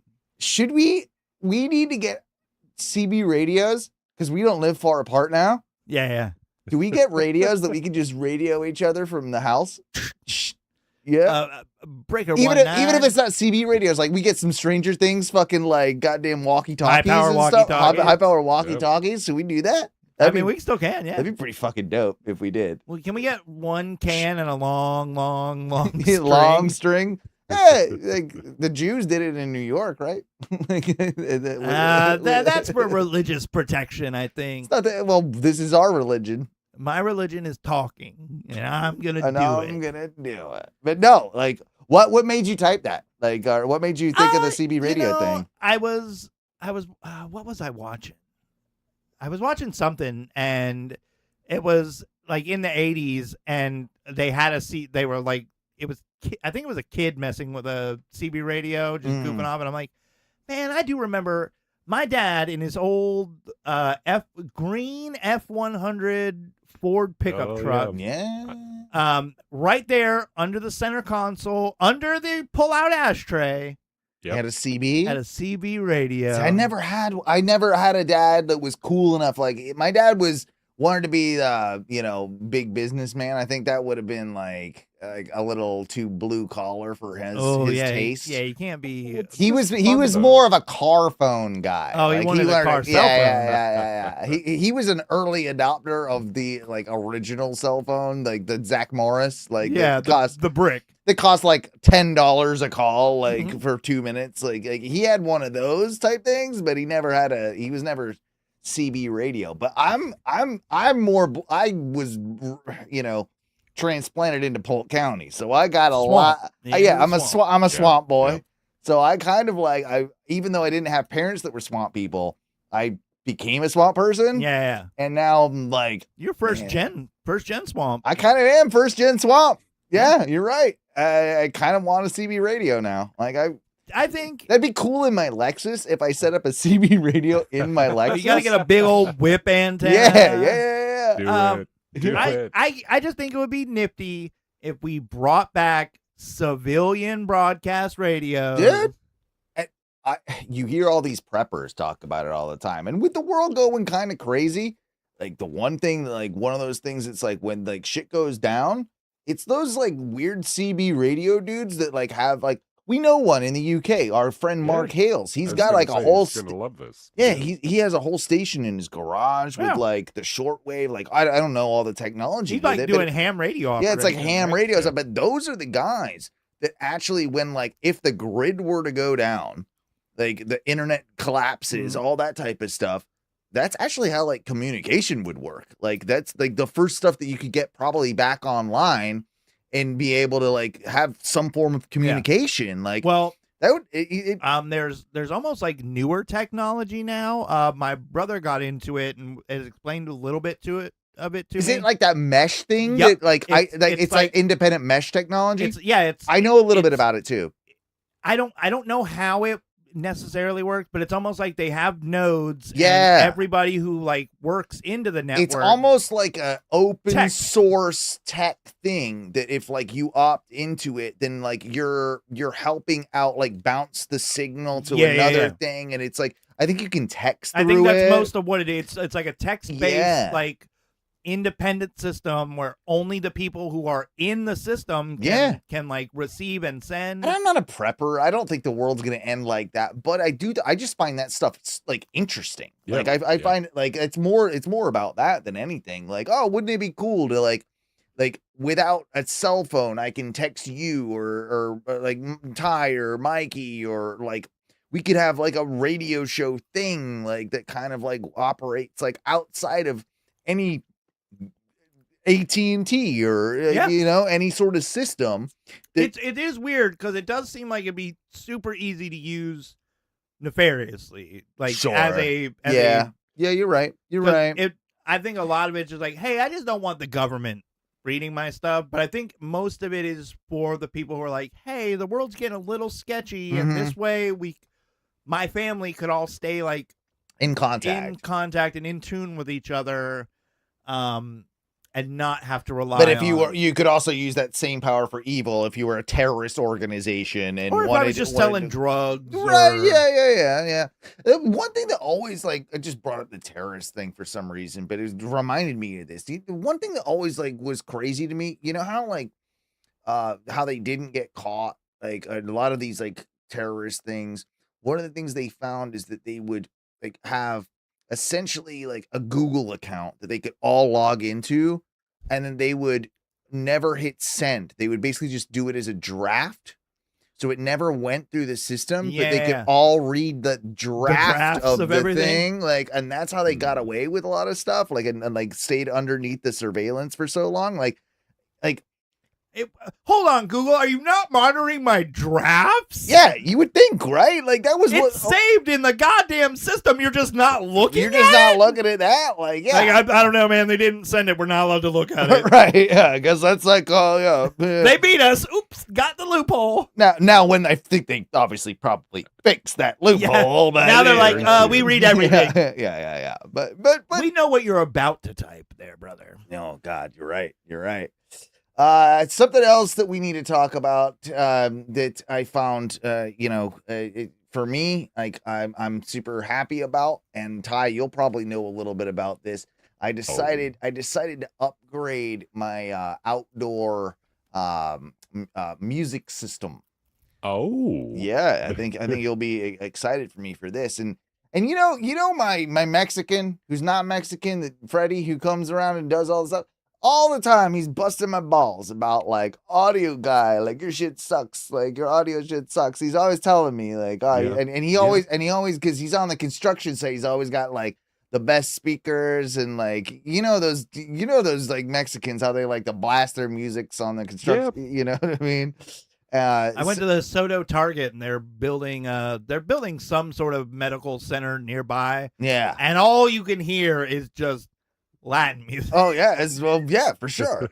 and so he kind of put me on to the whole the JBLs, like the JBL portable speakers. Do you know what I'm talking about?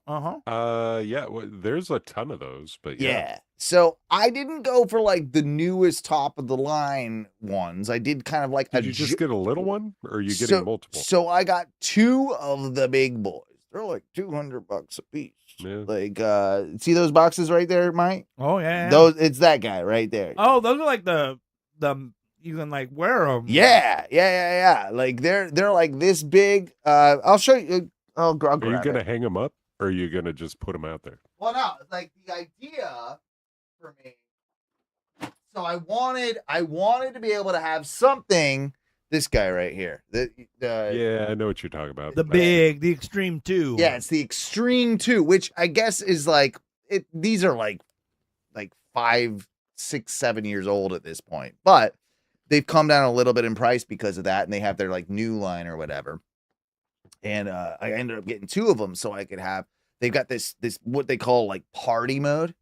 So Right. and you can connect all of them together, and you can have like 50 of these things, like all 50? connected. I know you can have a lot, but I don't think it's 50. I'm probably exaggerating. I might have to look that up. But you can have like a lot of. You can have like at least like 10 of them, like all hooked Synced up together? together. Like, I and don't they know all. if, like I don't know why, if this is like old man Ty that likes old man shit, but Yeah. I feel slightly anti Bluetooth everything. I like I wire. get it. But when you've got like, I wanted something I can have in my hot tub, I could have on my Yeah. porch, and I could just Yeah. bring one speaker over to my hot tub, wireless. Like the battery on these things is supposed to be like 12 to 15 fucking hours. Yeah. So I can just plop it down when I'm watching wrestling. I can have one where I'm sitting in the hot tub watching wrestling. It's the same audio with no delay coming from the same thing, whatever music around. So it's like, yeah, I invested in it, and I gotta say, it's really kind of impressive, like how Yeah. how like they connect and how like there is no like I'm an audio guy, dude. Like trust me, if there was like a delay, it would bother the hell out of me. Right. Fucking A. Like Yeah. it's like, but it's like wow, like how have they figured? Because you know how like Bluetooth is so shitty. How like and you still have to use like Bluetooth to connect to the original one, which then sends the signal to the next one, to the next one, to the next one, whatever, the next speaker to the next speaker. But I'm just like blown away. Like how have they figured out something that's a better wireless audio technology than like the rest of the. than the rest of the goddamn world and like Apple and everything, right? Like, and it's I don't know. That's the only reason I wanted to bring it up, was kind of just because of that. But it's super cool. Like, and they sound like JBL is a very Reputable brand. brand. Yeah. I've used plenty of their like live performance, like some of my line arrays that I've used in like professional audio have been JBL. I still have a bunch of crazy, awesome JBLs. Yeah, I'm gonna say, Yeah. I've been buying the same set of JBL earbuds because they're like $40. They last. and they They sound last good. really well. They sound great. Yeah, and They could be louder. That's really my only complaint is like they could be at max volume. They're just about just it's enough. almost loud enough. Sure. Almost. But these things like they kind of crank, dude. And Yeah, you can pump those. and they got like some decent bass response. Like they're kind of like they're good, like boomy little fuckers. Like I'm like, all right, yeah, and yeah. So I don't know, random thing I wanted to bring up, but I thought Yay, it was- audio. yeah. it's super Owen got cool. misters and audio for his outside. Yeah. Do we want to we're about an hour and 30 in. Do we want to take a break perhaps? Maybe end on something and take a break and then and come back and do a second seg, cuz I got a lot more right. planned. Let's Quick smoke. let's wrap it up. What do we want to go out on? That's a good question. I mean, I can definitely, if you want to put on your wig, I can go out on some Common Man, right? Like American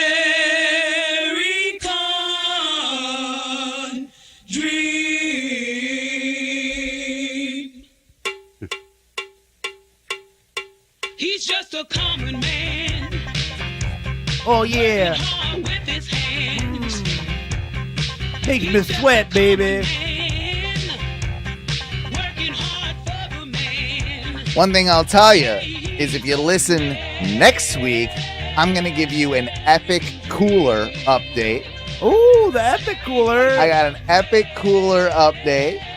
Of course, I've got some clips, and I got a kind of mini clip, sort of game, sort of segment that's literally just going to be called, Is This Good?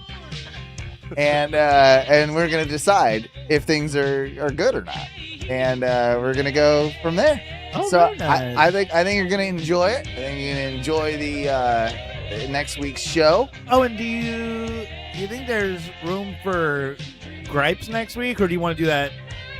Oh, I definitely think we can fit in some gripes Okay. next week. Okay, I'll save it for next week. Absolutely. I think that's something for people to tune into. Absolutely. Oh, they need to hear this one's just foolish, people. I'm so angry about it.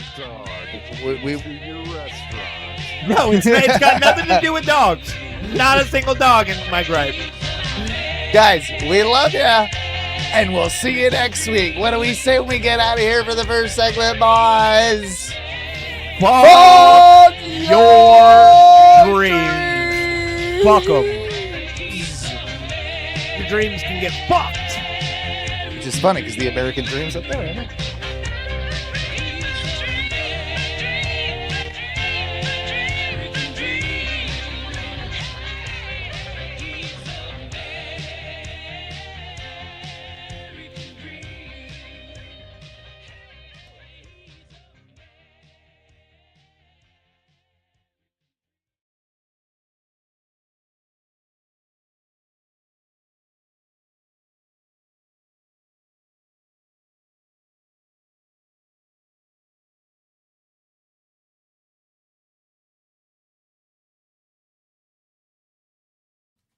Ty, we'll leave it rolling and we'll catch you in like 10 minutes.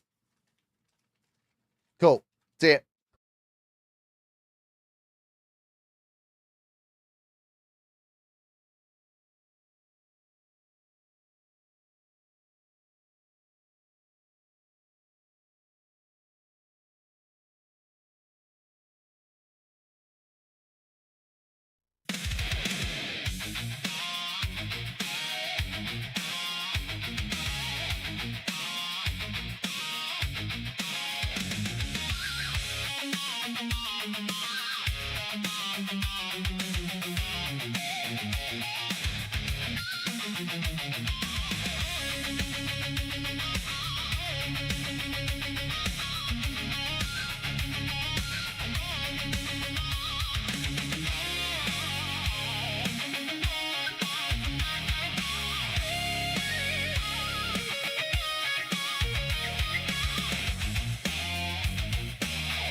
Ty, what song is this?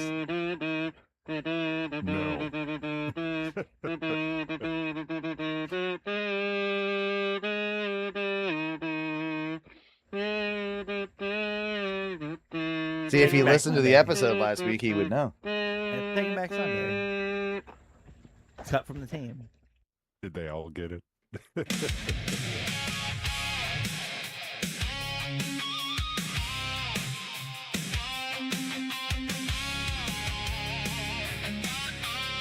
I think this is one that Sam got like right away. Yeah, you know this one, Ty? I don't know nothing. And Ty, I will say, both times I've been challenged by people other than you, it did have to go down to sudden death, and we had to break out extra song. And you lost. I did lose. Both times. Oh my God. But it's close. I'm not having a tie loss where I'm getting absolutely fucking You just swamped. slaughtering him. Yeah. Yeah. Eat a dick. These AI things don't translate my brain right. Again, Owen, if you would play like African world music, Oh, we'd he'd have be good. no chance. Yeah, I'd have no chance. You do a whole thing on like King Gizzard. Ty's got all of it. yeah. I know. All right, guys, we're I'd probably fuck it up. coming back in just a minute. The Ono Radio Show. Yeah.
We are back with yet another edition, another week of the Oh No Radio Show.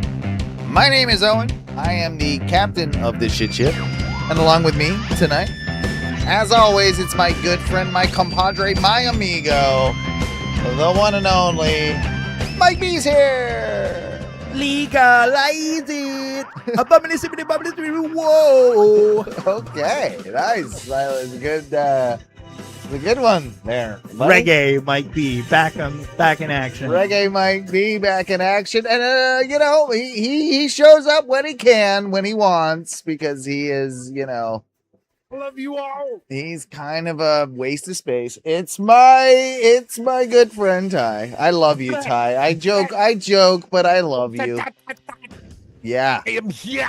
Rat. Oh, Ta-ta-ta-ta-ta. ay. What? Rude boy. Legalize it.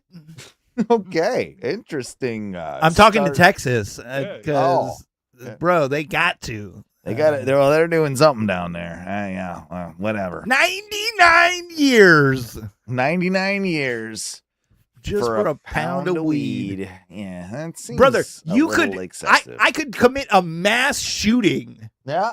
and get almost equivalent. Well, like the guy that shot and tried to kill John Lennon, for instance.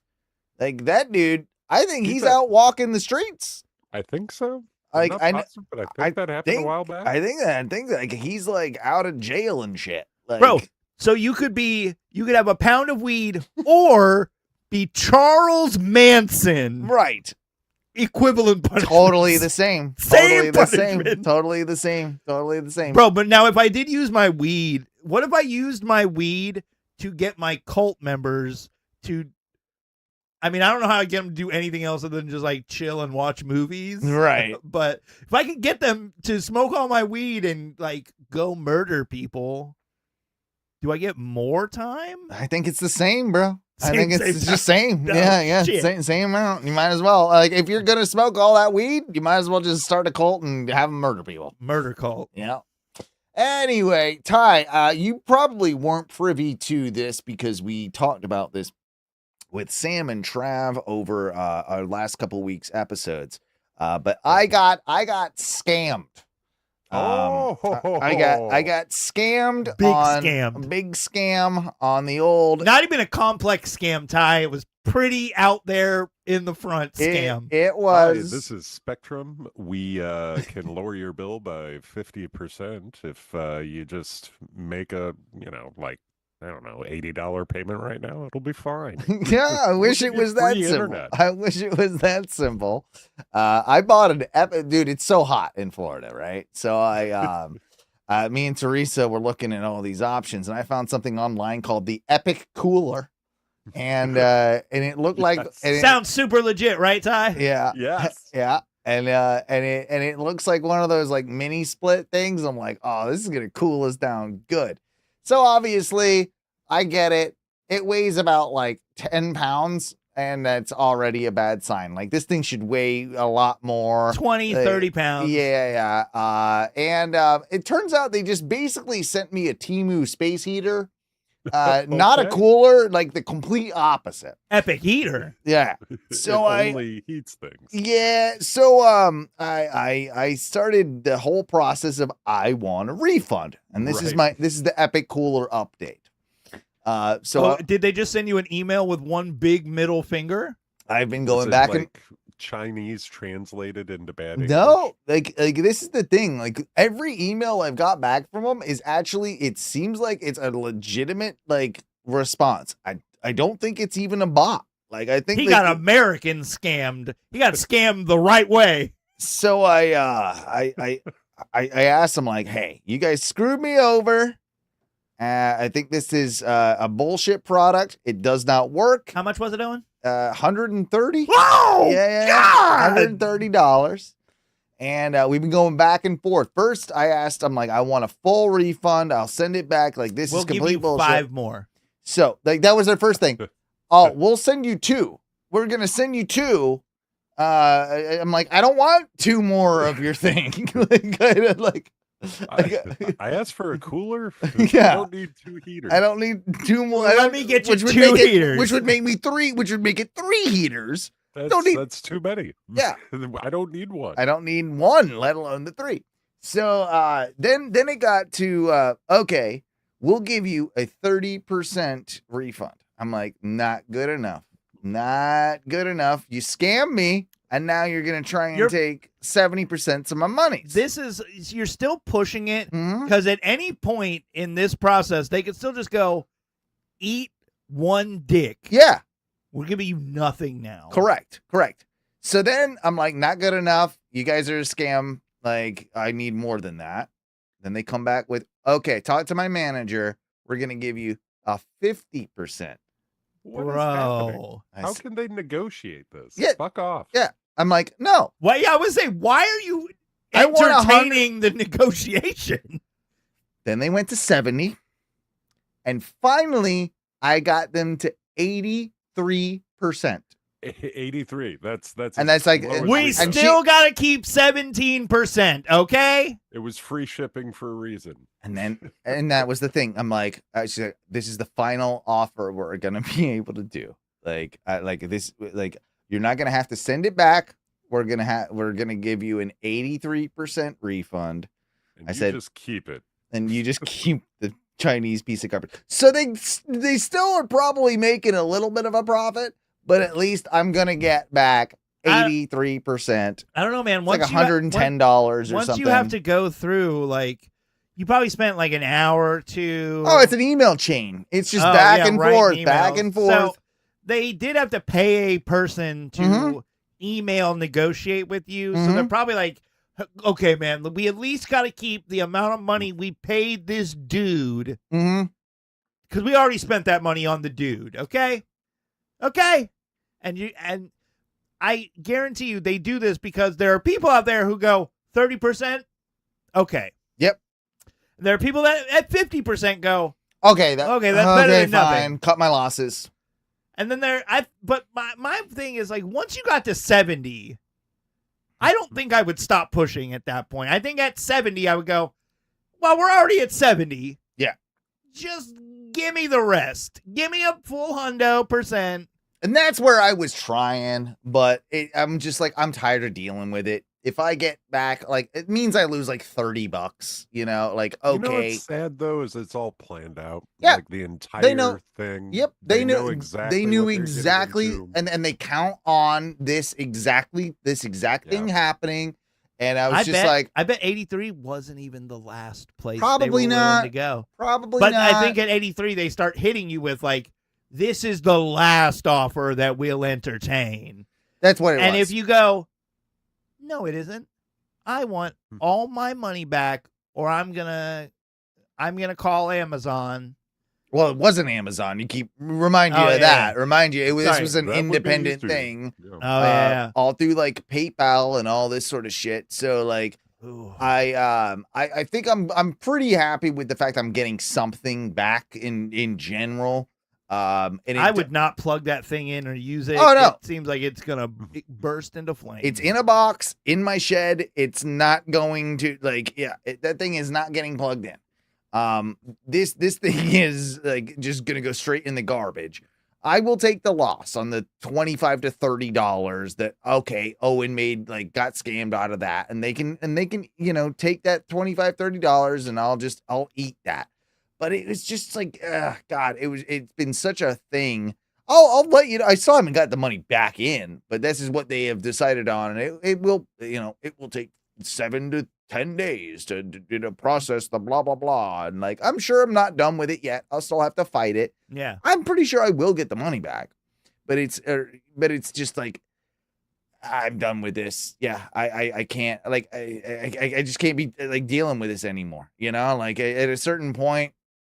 I sent them the message. I'm like, okay, I will take your 83%, but I still don't think it's right that I ordered a cooler, you sent me a heater, and I have to eat this 17% that you are. Yeah. I think you're a scam, and this 17% is the money you're going to get for your scam.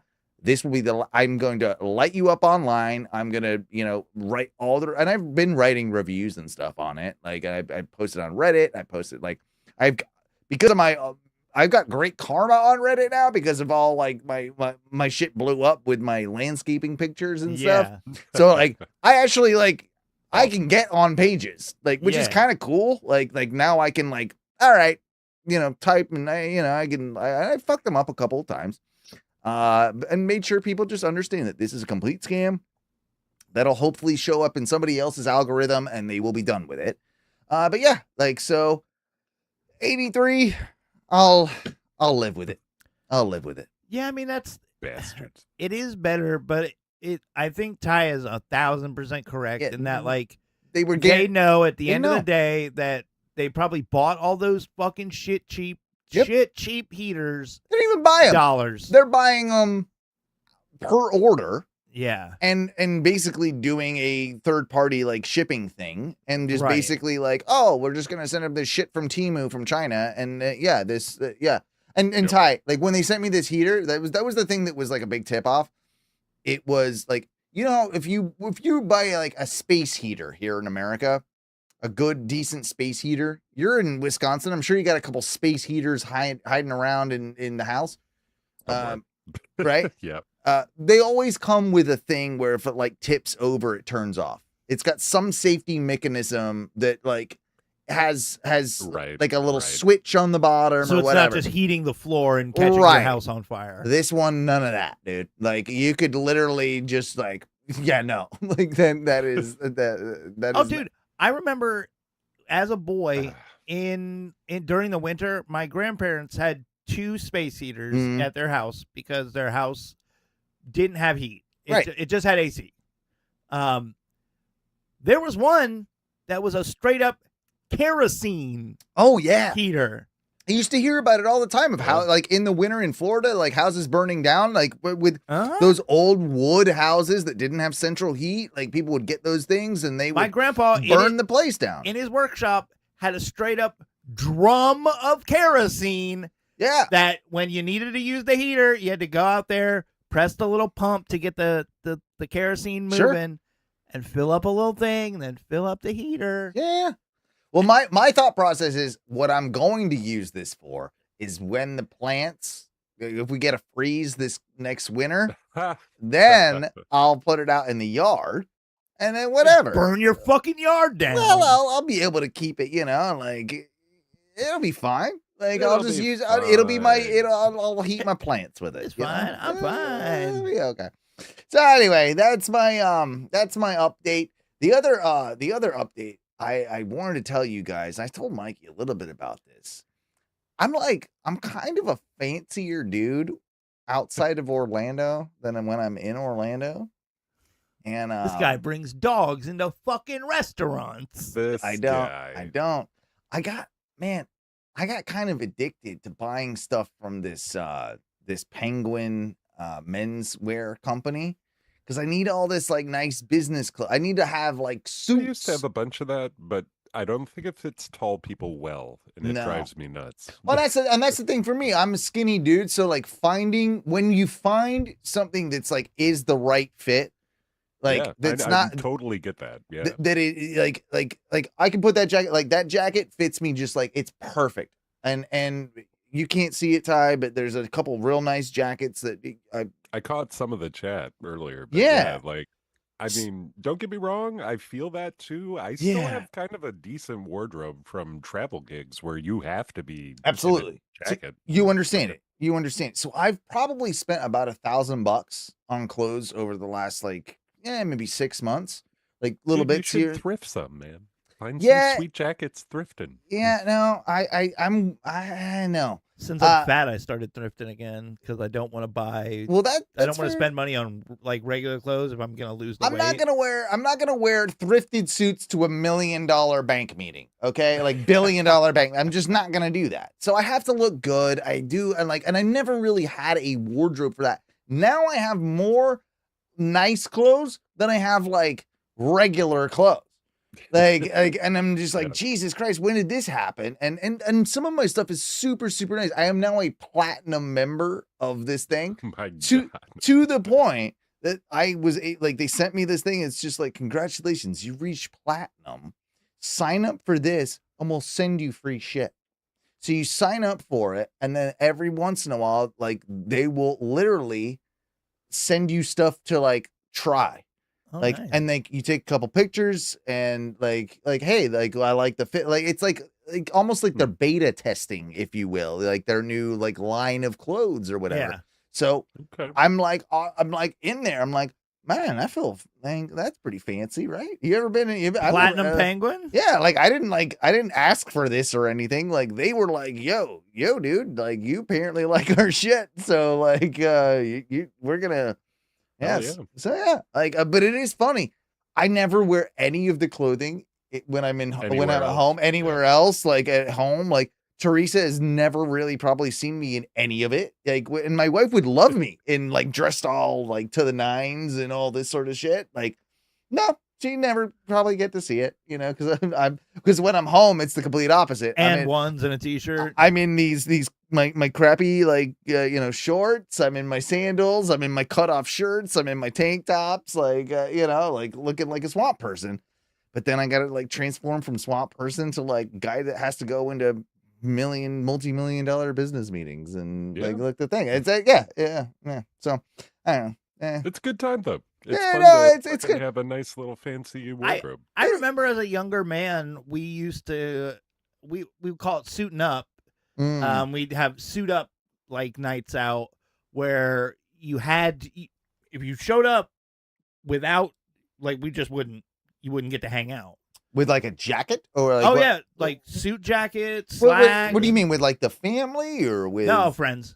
Okay. Yeah, it'd be like the boys would all get together. Oh, that's and kind of we would- cool. We'd do like suit up nights, and yeah, we'd go out. But the problem is, we'd still go to the same shit dive bars, Right. and they'd be like, "What are you guys doing?" Yeah. And We are being gentlemen. it would also be hotter than shit. Yeah. That's the yeah.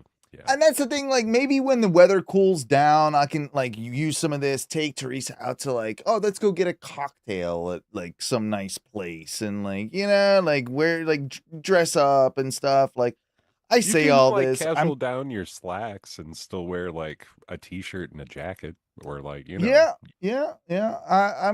I'm not good at this yet. I'm trying to like honestly one of the reasons I was bringing it up is like I'm trying to figure out like all the combinations and like there's a whole art to it, right? Like of how like you match your shoes and your belts and your pants and like and then you can like have like 5-6 different shirts and 2 different jackets and 4 different pants and then do all these different combinations that'll last need for a 2 na- weeks essentially. You need a right? navy. Like, Basically, from what I know, and I don't do this because I don't really ever dress up. You need like a navy suit, and a gray suit, which is kind of what I got right there. Yeah, you got your two colors, and then you just need undershirts because if you have slacks that match the jacket, you're fine. Yeah, and then you match your belt and your shoes together, and then that part I know. Your accents all just feed But into I'm- what color shirt you have. But I'm expected to have like some dress shirts and stuff too. Like I Right. can't wear like a t-shirt or a shirt, nice shirt, or like it has to be No, like I'm just saying that for doing casual shit. for like casual. Teresa. More, yeah. And I but, think like, it's kind of cool to be able to dress things up, dress things down, like they kind of like do that. I did buy this so the blue one over here, Mike. Can you just grab it for me so I can show him? I won't feel fancy. So the jacket fits perfect, but it was like on this ridiculous sale, right? This jacket is this is like a retail like $350 piece of clothing, right? Open that up. Let me see that lining. Look at that lining, dude. Isn't that lining nice? That's what sells it for me. Yeah, that's a sexy lining. Like it's a real sexy lining. So like and they're quality. You can tell they're quality. Yeah. And it doesn't look heavy though. No, it's the right thing for what I'm doing. You put it back. I'm sorry. Yeah. I'm sorry. I'm making you work over here. But I bought this as like a whole I bought that as a whole suit because it was like super cheap. But But you did everything through Penguin? You Yeah. didn't get anything from anywhere else? I have other bits and pieces, but I've been I mean, that's cool. They have nice clothes. I'm not naysaying. It's just surprising. it was just because of like the sales, and like then there was like discount, and then it just Yeah. became like it Now, would made now more you're a platinum member. and then it made more economical sense because it's like, why not? Why wouldn't I do it with them than buy it with someone else? But when I bought so there's a matching. Do you buy them all as like full suits, or So are you buying? I them? did with that blue one I just showed you. All But the right. problem was, and the reason it was on sale, that was 75% off. Like Yeah. I got that dirt cheap, and that came with a pair of suit pants. The problem was they were 30/30s. I'm a 32. I cannot fit in the pants that go with the jacket. You got to get those pants let out. So that's what I was going to ask. And I looked it up, and like, it seems like there's like, because they're nicely made, you can let out just enough. I think they like with a proper alteration, those 30 pants can get waist let fits out. You? What's that? 30 waist fits you? 32. Oh, 32 is my waist. But the pants that came with that like I'm like, I can fit in the 30 if I really like. No, I tried them No, on. you I'm like, can't. no, I can't. So I gotta get them let out. But I do have like other pants that I can mix and match and what have you. Like I can still Yeah. use the jacket, looks good. But it would be nice to then have like the full matching suit. Like now the other one is I just bought as more of a sports jacket that I Yeah. just bought the jacket. But I got like, again, it's in like their retail $350 jacket for like $70, $60, like I stuff feel like that. that. So it's like And- when you start going down that and like, oh, it's such a good deal. Like I kind of got addicted to it. Like I'm like, oh, this is on sale. Like, I'm getting like, I have a whole new wardrobe like of stuff. And it's like, oh, wow. Like I probably spent over $1,000, but when you look at it, I never bought anything for retail price. And then with all like my like discounts and everything, I probably bought like close to like $2.5 grand of shit for right around $1,000. So it's like, okay, I don't know. Like I'm doing okay.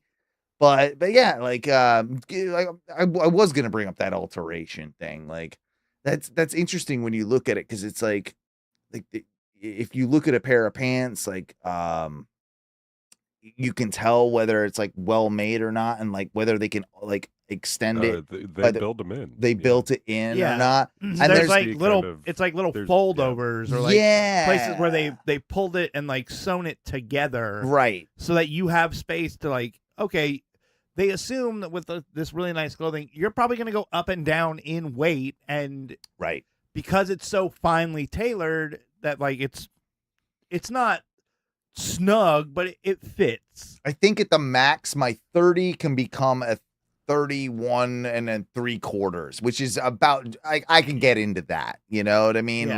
Like it'll add that and just enough that I can squeeze into it. But that's like,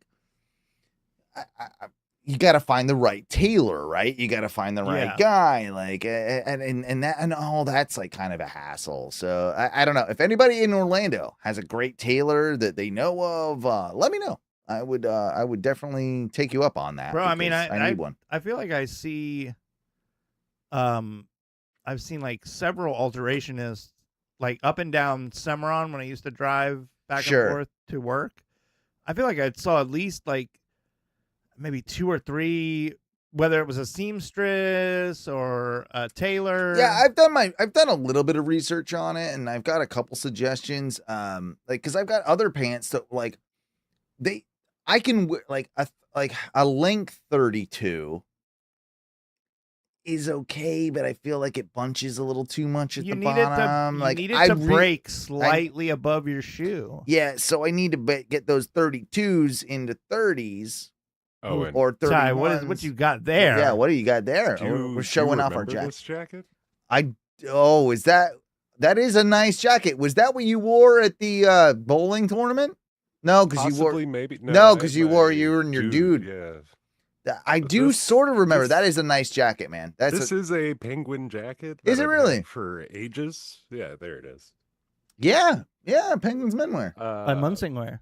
Nice. Once again, that fucking inseam kills me. But It's nice looking. remember- I can't even remember. I think I got it at Deco's. Is Deco's still in Orlando? Is Deco's the Is it vintage closed? store? Yeah. I don't I don't know if know. it is. I don't know Like if it I is. count that as thrifting. Like Deco's was one That's of my more. favorite That's more spots. vintage clothing shopping. Yeah, I like guess. that's Yeah, I it's still lump it all in there, but yeah. Bro, I've just found out that I am next to like a fairly large independent thrift store. It's not like a Salvation or a Goodwill. Well, that's Um, what I mean. Yeah, It's called wait, which City one? Thrift. City Thrift. Bro, the shit's not bad. I've not been in there. Which one's? Where's that at? So it's right. South Michigan? No, it's at the corner of Curry Ford and Cimarron, like in the plaza behind. Oh, that's where all the Mexicans are. But well, what I'm saying is, I found shirts in there for like $4. I've found pants in there for like $8.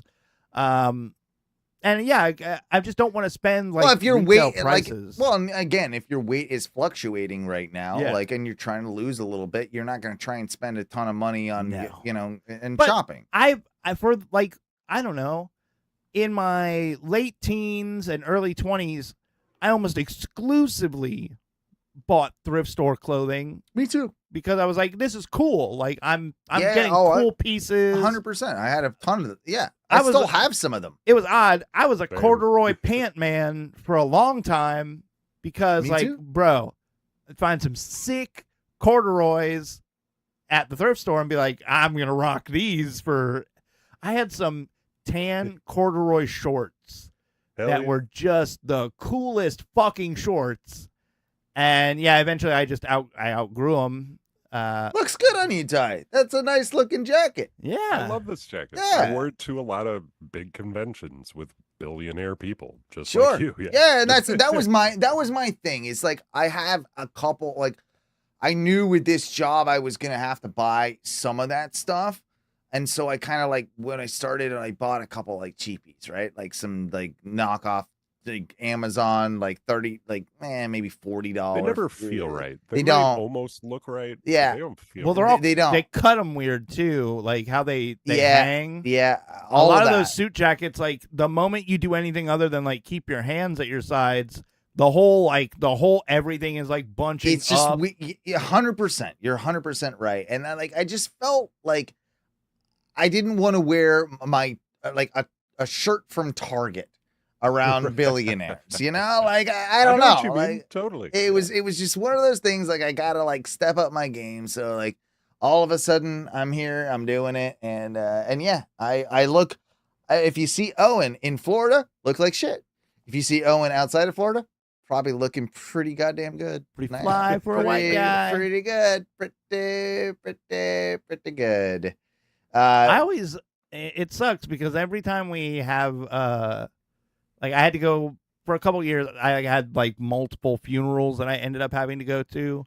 But it's Florida, so it's hotter than dick. Mhm, And if you mhm. buy cheap suit attire, none of it breathes. It's all just it makes you sweat your dick off. Yeah, 100%. So for the longest time, I was just showing up to everything in black pants, not slacks, black pants, Mm-mm. a white Oxford with a black slim tie. I looked like the Geek Squad had showed up at your fucking funeral. Yeah. Yeah. Not to mention I was like pissed drunk and stoned. There's too. that. There's that. So it's like, it really wasn't doing anybody any good. But dude, I hated it because like, I didn't want to skip funerals because I wanted to show respect, but I It's also a- didn't want to show up in like a t-shirt and some shorts. I feel like it's less about that though at funerals. It's like, oh, he made an effort. You know, Yeah, like yeah. like it's more about that I than think, it is anything. Honestly, I think you should be able to show up in a funeral, normal clothes. Okay. You shouldn't have to dress up. You're not I going to don't the disagree. Queen's funeral. I don't necessarily disagree. I think that like it depends on the person's funeral. If it's like a grandma, grandpa, maybe dress up. If you guys are coming to my funeral, I want you wearing Ono radio show shirts. I want you wearing like cutoff tees. I want you wearing, you know what I mean? I want you to look like swamp trash. But I think that's important. Like it depends on who it is, right? Like, if it's my funeral, don't show up. Oh, well, just throw my body. Like, Yeah, just throw it in a ditch and fucking move throw it in on. the dumpster and go on the Keep go going, on the dude. merry way. Yeah. No. We need to get this together now. We should all start planning our funerals. Oh god. And Can we just have funeral parties? because we where have we have depend on like dead? epic parties that we honor. Like Owen would have wanted, and then we can just start making things up. Like I think Owen would have wanted me to have 15 shots of Rumpelmints right now. Well, over the next couple months, we'll each like develop our funeral will that will be then audio recorded, and it will be the things that we want. I want you to do for me if I die first, if you like, so on and so forth. Yeah, and then it's on recorded that like I want Mikey to show up and jack off in a bush. You know what I mean? Like I like guys, like I have to. Last will and testament, bro. You know, these things are legally binding. Yeah. There's a curtain in that bush. He'll be fine. Yeah, we'll put a curtain around you. We'll do something. Can we do a half curtain so at least I could still like look at people? Yeah. Well, you got to stare at them. You got to stare my mom in her eyes while you're doing it. Yeah, there would be your parents there. But no, I think it'd be a great idea though. Like actually, as a bit for the show, is to go through like the crazy. Like we'll all write out our crazy funeral ideas. And then we all just kind of like week by week, we can kind of like pepper them in here and there. I think that's a good idea. Speaking of peppering things in, you know what I think it is? Could it, 1 second, could be time to bring forth the clips. Clips. You know you want 'em, baby. You want 'em. You know we got 'em, baby. You know you want 'em, baby. You know we got 'em, baby. Clips. You know we got 'em, baby. What you talking about? Talking about clips. Clips. Yeah, clips is the portion of the show where I take a look and expose you. Owen exposes himself to all the random things that I find on the internet. Ty, are you clipping? You coning? I got a cone. All right. cone of content. That means that Ty can see all of this stuff as well, which is good. I want him to be a part of this. Ty can see clearly now the rain has gone. The rain is always the here. cone is here. So I'm gonna go through like I told you. I think I told you last week that I was gonna kind of have a clips within a clips, a bit within a bit. Clips. So many clips. All right. So I'm gonna get. Let me get out my spinning top so I can make sure I'm not getting clip inceptioned over here. So we're just gonna go with a couple of early clips, like before we get into the bit, like a traditional clips, a very standard OG clip. Okay. And then we're gonna move into bit clips. Is that? I'm following. You following? You're following? All right. Thank you. Bit clips. Okay. So what we're gonna do here is something that again we talked about last week. We have got a new update from our good friend, or not good friend, but our someone that I think we're both fans of. In one Count Binface. Oh, Binface, he's still going? Binface is still going. Good for him. We got an update. Are you familiar with Count Binface yet, Ty? I don't think so. So Count Binface is a guy that is running in a very more local election in the UK, and he has got a lot of support, and he is a man with a bin on his head. He's from space. He's from space. He came down just to run in this election. Yeah, just to see how he would do. In Clacton. Is he a good diplomat? Clacton, England. Yeah. So here we go. Clacton, England. This was released yesterday. This is his by the Count Binface actual campaign. Oh, he's got a full campaign? Yeah. So here you go. This is him giving you the latest update on the campaign.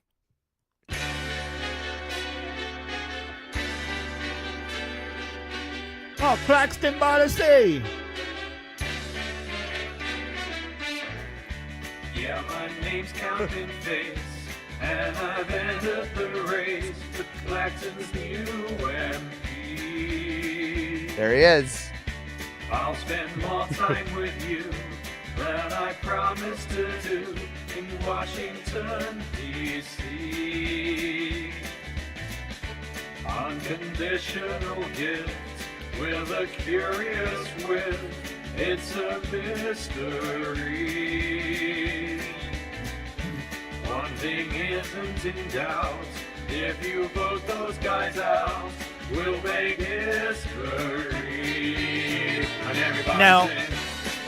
Now, folks, for those of you that are just listening that aren't watching, Count Binface, he's an interesting character. He's wearing armor, Mhm. which looks more akin to like football pads that he's spray painted silver. Nah. He's got a It's full from space. full cape, and he's literally wearing what looks to be, you know, the old metal trash cans, like the all metal, Yeah. like aluminum Oscar trash the cans. Grouch. That's what we trash call cans. a classic bin in the UK. Yeah.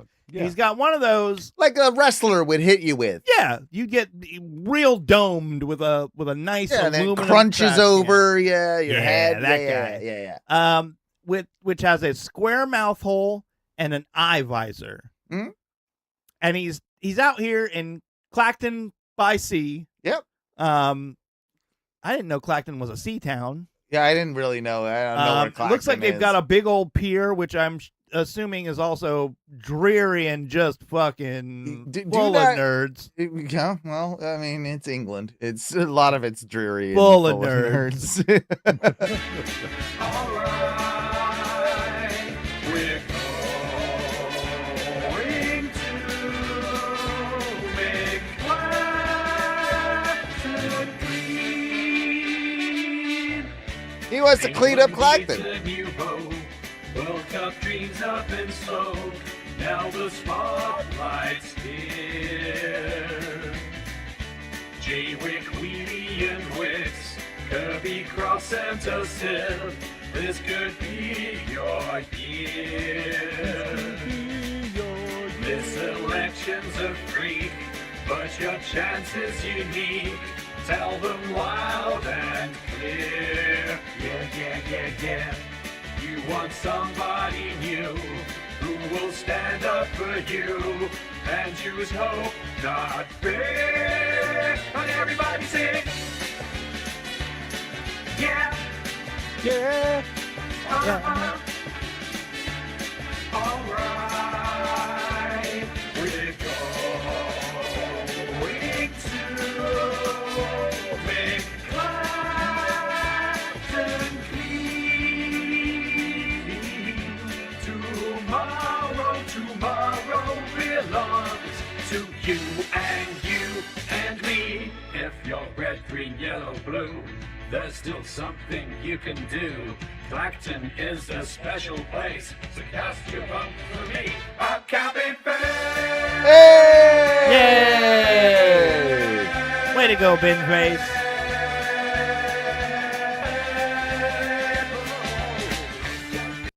There you go. All right. I mean, I figured you'd be super into this, Ty. Fuck yeah. Yeah. And this is a guy like he's on the ballot, like legitimately. For real.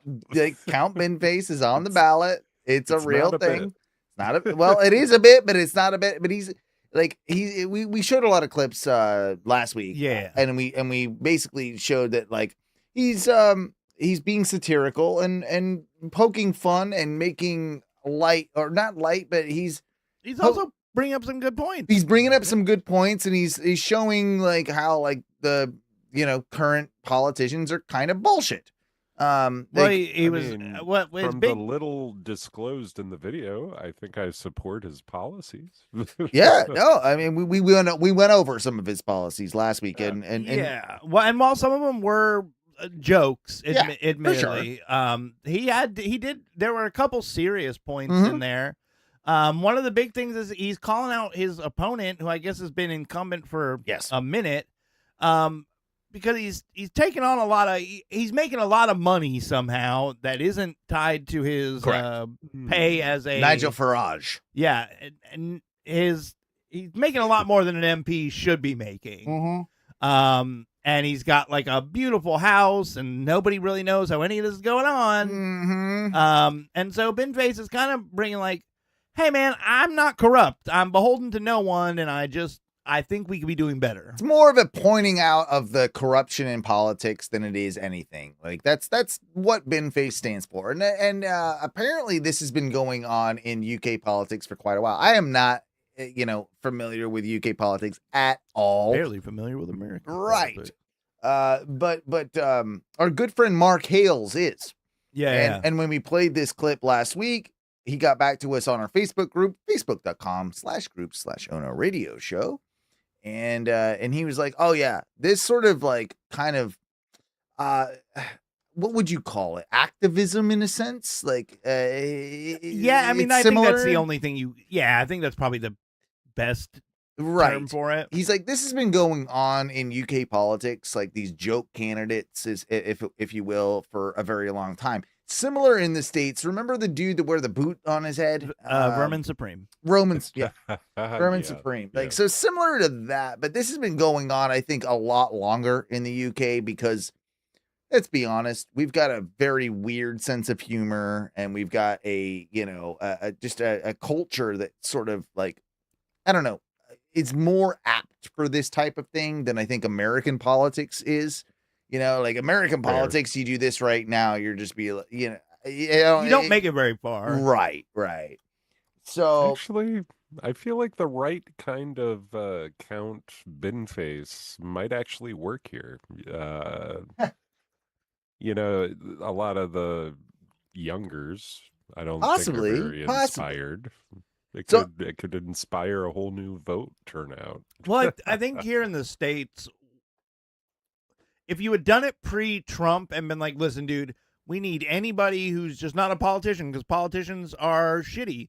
Because if you remember, that's what kind of got Trump into his position in the first place, because he was like, listen, we're going to drain the swamp of all the old, like the old guard and like how politics sucks and like so on and so forth. And I'm independently wealthy, so I'm not beholden to any lobbyists or anything like that. And when you do look at it, I don't ever want to say like go Trump, but when you look at it from that angle of like, listen, dude, if you're all super convinced that American politics are hyper corrupt and there's nothing to do, a highly wealthy, independent guy with no ties to anyone. I can see a lot of people got hoodwinked and bought into that. Now we all know that coming out of that, like, he's also, there's very high chances that he might be a con man, a Russian plant. Well, all that, I don't even want to get into that. Just the fact that like, he's just a con man. Yeah. He's in it for his own business interests more than particularly helping the world. But, and honestly, now that I've seen it, I think he was more interested in like being president was just another little feather for his cap of like, I've been a businessman, I've been a TV star. He'll never not be insanely rich. Like, right. So, but I think had you done a Binface pre-Trump, might have worked. You might have done really, really well and been like, dude, let's take out the trash. I'm Count Binface from space, and I'm here to run for American president. Trump, though? Look at me, I'm Binface. I'm going to take that trash out. I think now we've all had, I think after this second term has gone so poorly, everyone's kind of already had their fill of like. Let's not get into that. That's not what we're here to do. But what we are here to do is take a look at maybe some of the stuff that existed in the UK. Maybe we can learn from it, right? Yeah. So I was aware of the Lord Screaming Such. Musician Jack White often references him as an influence. The Lord Screaming Such, kind of like punk rocky bluesy like type of band, but he once upon a time and it was called he did the same sort of thing. The Monster Raving Loony Party was what he was running under. He started his own political party, the Monster Raving Loony Party. This is all just pulling from what Mark has told me. And I found a couple clips, so I haven't watched all these, so we're gonna kind of see them together. Hell yeah. The youngest contender of the five, the national teenage candidate, is a 22-year-old pop singer whose latest disc is called Jack the Ripper. The funny thing, and he was funny, about David Such was that for a man who became a monster raving loony, he was far from stupid or mad. Are you familiar with the song Jack the Ripper that the White Stripes did? Possibly. Ba, ba, ba, ba, ba, ba, ba, ba, ba, ba, ba, ba, ba, Yeah. I'm walking down the street late at night. Jack the Ripper. Jack the Ripper. That was In reference- original. No, that was Or a originally cover. by a cover by Screaming Lord Such. Okay. So that's the guy that we're talking about David right here. Such. Yeah. In 1966, he stood for the National Teenage Party in Huyton against PM Harold Wilson, For David Edward Such, National Teenage 585 Party. votes. promoting a lowering of the voting age from 21. Wait. He wasn't just a novelty in politician. England, you can't vote until you're 21. At that time, I don't know what it is. Wow. I don't know what it is. I think it might even be 16 now. Or no, I think it is 8. I think they lowered it to 18, but there's actually Like conversations. conversations about turning it to 16 because it's 16 instead of in the US you're considered an adult at 18, right? Right. In the UK you are considered an adult at 16. Oh, wow. So I think that I don't know that it has happened. Yeah, I think there's a bill, but I don't think it's happened yet. No, but I think it is. Can you look it up, one of you? I know your phone's out there, but Ty, could you possibly look up the legal voting age in the United Kingdom? I think it's 18. I think it is. Yeah, yeah, like back in 69, they lowered it from 21 to 18. Yeah. And now there's currently a bill out for it to go lowering to it 16. but Right. it's not done yet. Copy. All right. Though, but a 60s wild man on the music scene. He played alongside Keith Moon. This is a rehearsal scene from a romp of a play about his life coming to London soon. It's obviously a more modern thing. Here's Jack River. He might have stayed with music were it not for getting shot at in America during a mugging. And he came back in the 1980s and back into politics in 1983. The Monster Raving Loony Party, an attempt to prick political pomposity and have a laugh, which, in the infamously heated South Bermondsey by-election of that year, was probably needed.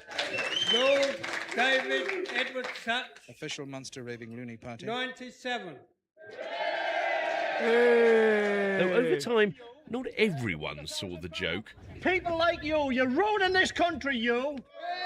Loonies contested by-elections and general elections, often standing side by side with prime ministers, and by 1997, Lord Such was included in a novelty range of leaders' chocolate heads. What? But the party's legendary moment was in the first Bootle by-election of 1990, where the Loonies upset an otherwise rather mundane affair, as the BBC reported. The other fragments of the shattered alliance who disagreed with merger were represented in Bootle, the Liberal at least avoiding the indignity suffered by the SDP, who were beaten by the Monster Raving Loony Party.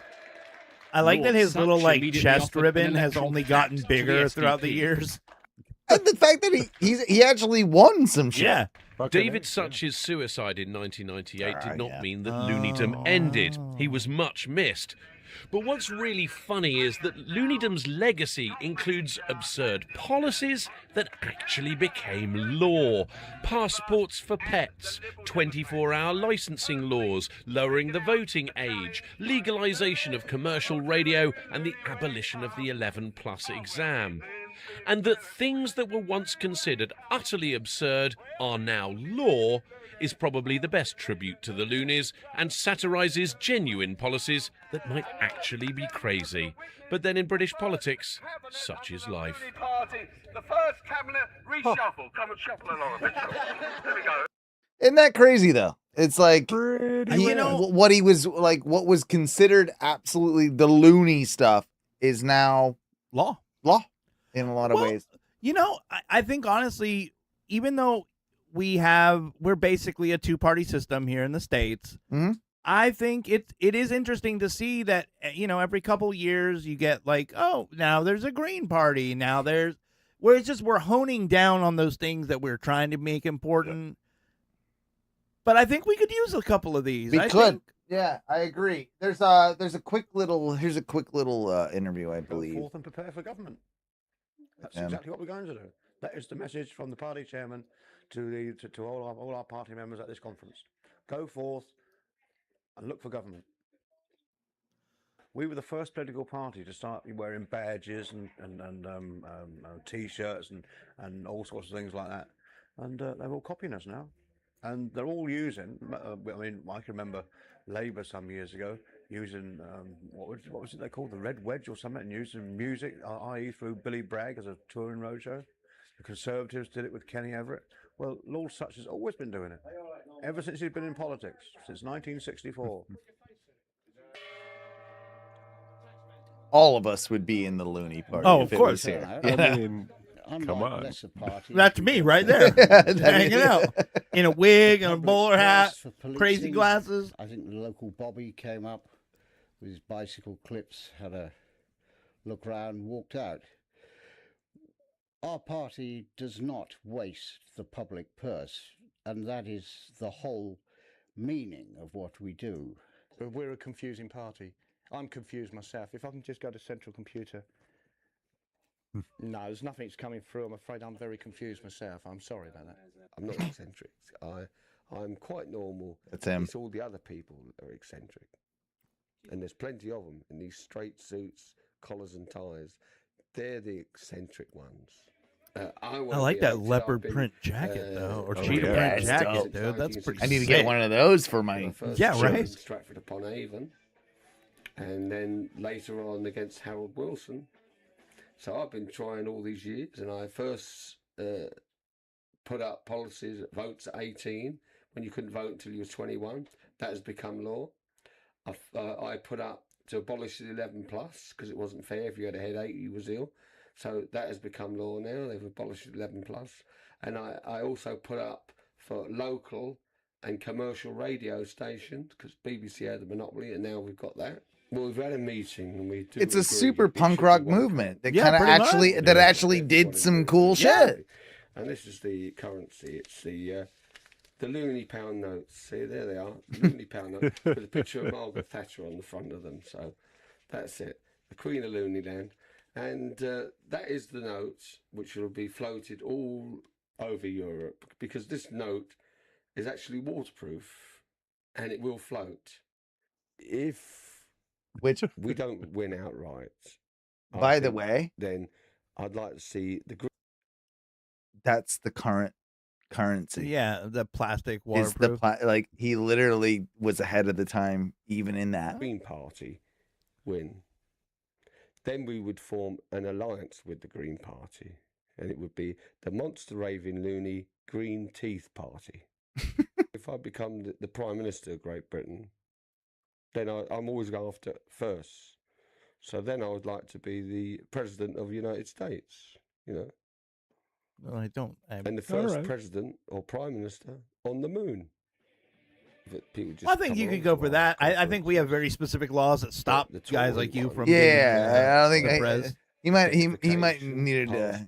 But skip America, man. America ain't shit. Like move go to the moon and go straight to the moon. You've got to go through a search of your handbag and wallet just to get in. Here, we just have one dog who goes around the hotel and sniffs out for flower bombs. That is the difference. I think the best policy we've discussed and what's come out of it is we're going to do away with January and February, so we can have a shorter winter. And I think that's an ideal policy, because obviously it's going to save in health charges. We're very concerned for the elderly. It's going to save the heating and all that goes with that. We have our own currency. We started off with our £1 note, and our dear leader, seeing the devaluation of our currency, has now come up with £1 million notes. Now, when we sweep to I want one of those so bad. Yeah, just a million loony note. A million loony note. That'd be sick. We put that on the studio wall. Yeah. and you're in possession of one of these, it will go back to its former glory. And trot along to number 11 Downing Street, and we will reimburse the money to you. Go back to your constituencies and get ready for government.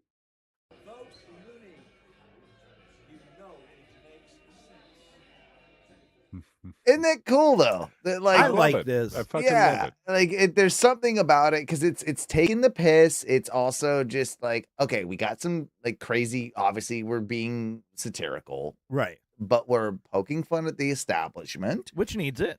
and we're also then like, saying, hey, there's a couple of good things out there. Hey, here's a couple of good ideas. Right. Yeah. I definitely think that it's something I would like to see more of here. Like, our whole system just seems way too uptight. 100%. I think we could use a little bit of, like, even if it's satirical, common sense law, I think would make a huge comeback and do really well here if we were just kind of, Yep. hey, man, like, something that the regular people can understand. And I think they don't want to because that takes away what they can get away with. But So I'll just read. I'll read our friend Mark Hale's post in our Facebook group here. He said, "Binface is nothing new in politics. I can go back to a musician, Screaming Lord Such, and the Monster Raving Loony Party, 1983 to 1999. He holds the record for contesting the most parliamentary elections, 39 between 1963 and 1997. Holy shit! Oh, yeah. Then there was another character. Now I tried to find some more about him, but I might have to do a little bit more deep digging. Maybe it's for another week. There was another character, Tarquin Fin Tim Lin Bin Wim Bim Lim Bus Stop Fucking Ole Biscuit Barrel. Oh. They All only right. referred to him as Turkin Barrel in Parliament, but this guy obviously was a thing, and I was able to find an announcer saying the name. It's like a 2-second clip. Oh, I would like to hear this. Yeah. Spoken aloud. Yeah. Good evening, all. I'm Tarquin Fintim Lim Bim Wim Lim Lim Stop Tang Tang Ole Biscuit Barrel, and you are tuned to the evening update. Our opening tale tonight: Pantaloons. Are they staging a triumphant return? Or You want to hear one more time? That's literally Yes. the clip. Yeah, That's literally the one clip. more. Give me that. Uno más. Here you go. What's that? Goddamn. Good evening, all. I'm Tarquin Fintim Lim Bim Wim Lim Lim Stop Tang Tang Ole Biscuit Barrel, and you are tuned to the evening update. Our opening tale tonight: Pantaloons. Are they staging a triumphant return? Wow. Or So good with it. Golly. Yeah, give that guy a medal. Yeah. So yeah, like I thought that was super interesting, just to kind of like counteract it with our politics and Binface and everything that's going on. It's like, yeah, this stuff. I like that you guys have been doing this for a long time. Yeah, we're fucking idiots, aren't we? We're nothing else to do. Wild Child's over there. I got one more clip that I found super hilarious, and then we'll go into sub clips. Sub clips. Yeah. Talking about sub clips.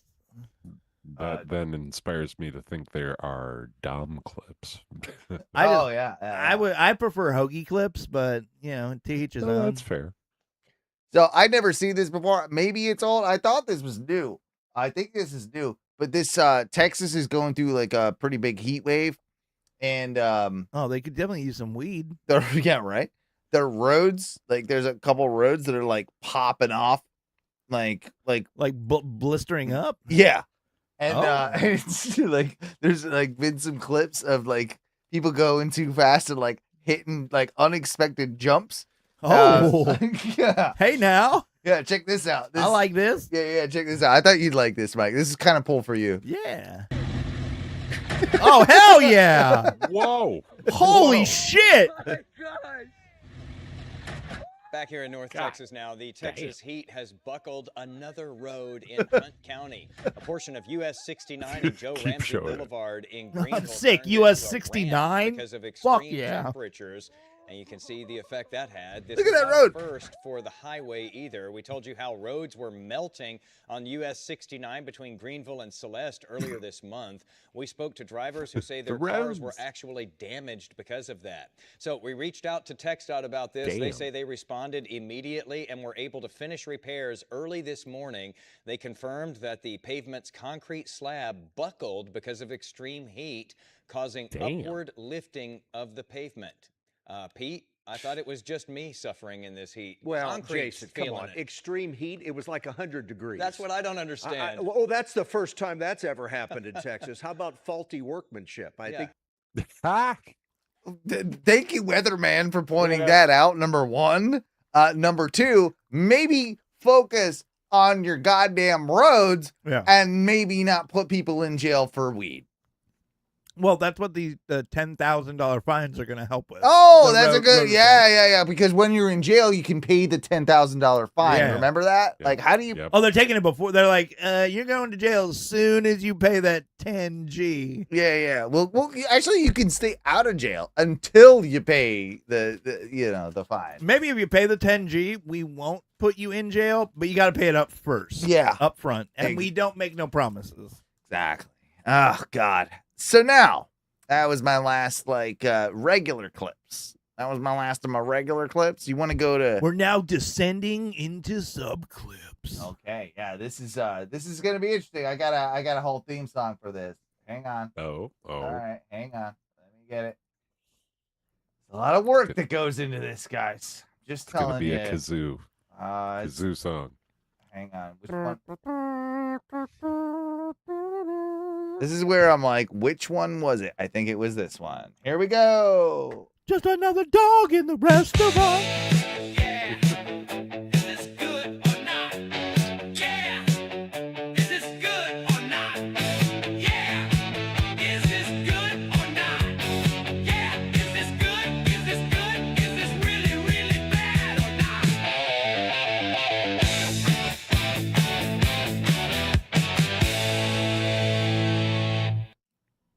Oh, There you go. There you go. Hell yeah. There you go. So, oh, sorry.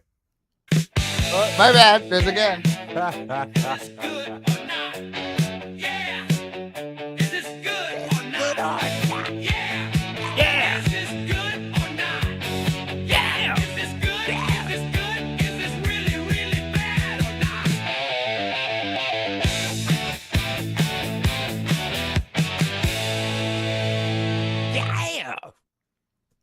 This whole bit. God damn it, stop. What is happening? It wants to go. It wants to go. This whole bit was kind of tailored for you, Ty. I'm not even going to lie. Oh. And that's why, I saved it for you. This is something that I think that we're going to expand on in later episodes. We might even expand this to Tom and Dan, by the way, on other podcasts. This is something that we can bring to them. Right.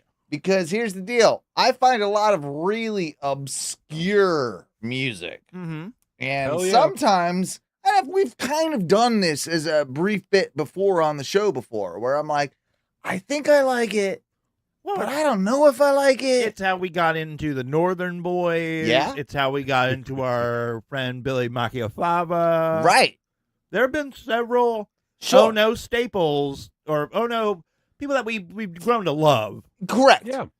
That started out in the, is this a bit or not? It's like, do we like this? Is this good? Is this bad?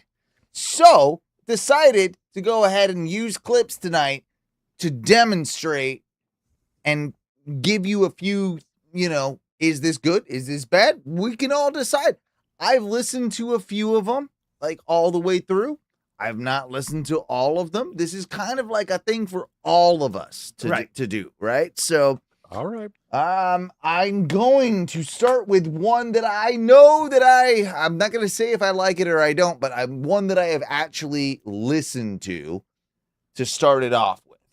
And I will start with this one because I think this is right up your alley, Ty. I'm excited. And we're going to go. This is a band or an artist by the name of Local Media. You heard of Local Media? I would love to say yes, but I don't believe so. Okay, so it's I believe he also goes by the name of TV Head. Oh, TV Head. So it's Local Media. I think we're going to find him on YouTube, but he also goes by a pseudonym of TV Head. You'll see why. Here is his song Gold Rockin', which Gold Rockin'. And there we go.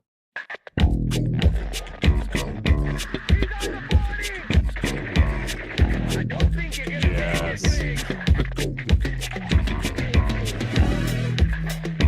Spread the news, everybody. This just in.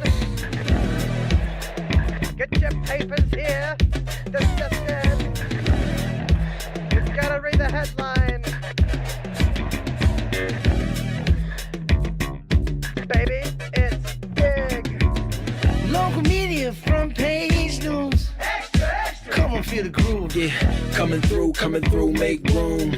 I just see smooth your feet hit the do. Come to your town if you're signing checks. Yeah. Cause we all about the money, honey. I'ma need more greens than what you roll. Certified vibes, but you gotta pay the toll. Gold rockin' like DMC, this is my house, I'm running things. Pocketbooks and wallets, no more gifts are free. I don't care who you with or who you came to see. You still gotta pay the fee. Yo, let's count this up. 1, 2, bring your best crew. Bet they can't touch the groove, double or nothing, man, we don't lose. Early bird, don't hit the snooze. I wake up, then bake up, then back to the moves. Yeah.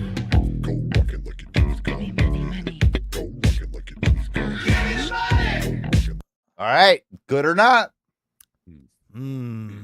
Oh, it's This is pretty tough. fucking good. Come on, this shit's So, fucking good, man. What are you The talking about? song does slap. Like, I'm into the groove. It's funky. I don't know if I'm sold, though, and that's No? weird. Okay, you might be the same, or what do you do?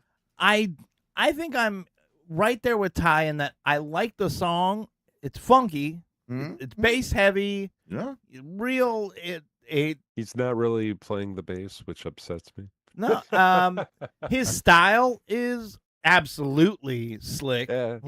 Loving like the Yeah. green pinstripe suit. Yeah. TV on the head. It looks like he mirror coated the front of that TV too, so it's got like a very shiny, reflective finish. Pretty cool. I would say if it's rocking or not, I'm gonna have to go with rocking. It rocks. All right. I'm gonna give it the good, but I was close. I don't know. Money feels like so yesterday. We're gonna call this. I'm gonna rename the bit. I just figured out the name of the bit. Bangs or not.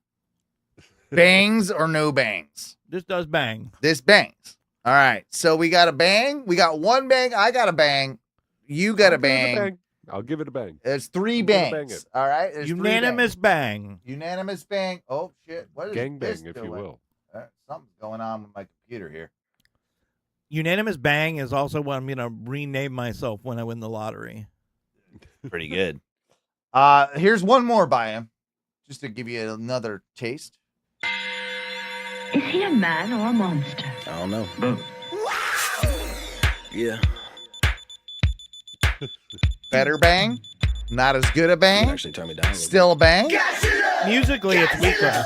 Here comes that smooth cat. Oh, Swagger wait. like Bruno with the pinky ring. Nose clean, smoking on a smooth pack. Step into the venue, hear the women whisper. Who's that? Fellas keep approaching with that, bro. I always knew that. Hit him with the Howie Mandel. Fist bumps unless you reppin' for the team for real. I know they wish that I fell off, but I'm hard to kill. Rick Sanchez, an asshole with phenomenal skills. I don't care about your rules, I know what makes y'all cheer. I ain't got no dance move, but I groove like you. Old soul, young heart with the lyrics you feel. They try to hold my head down, but my lips ain't blue.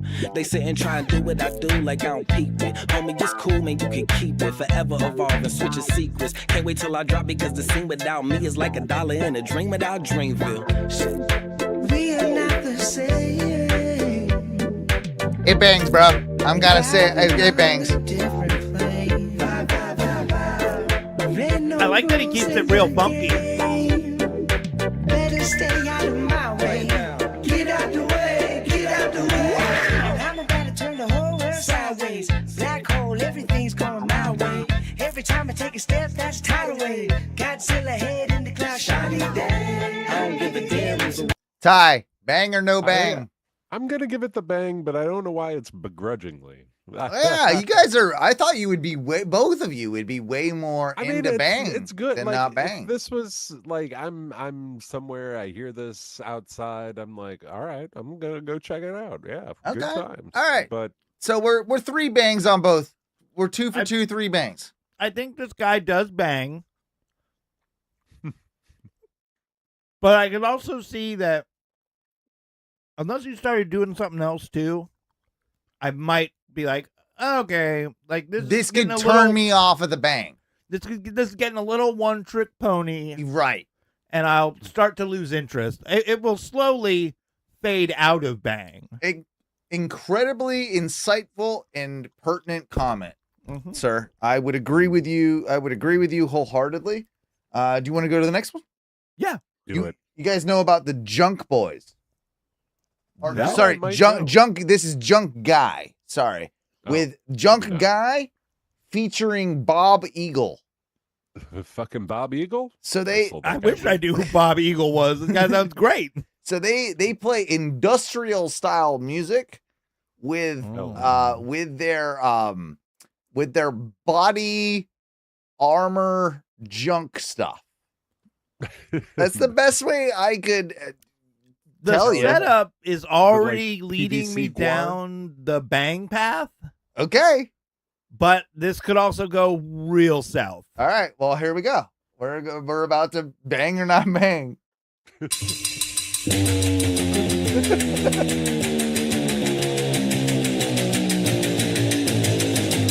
Wow.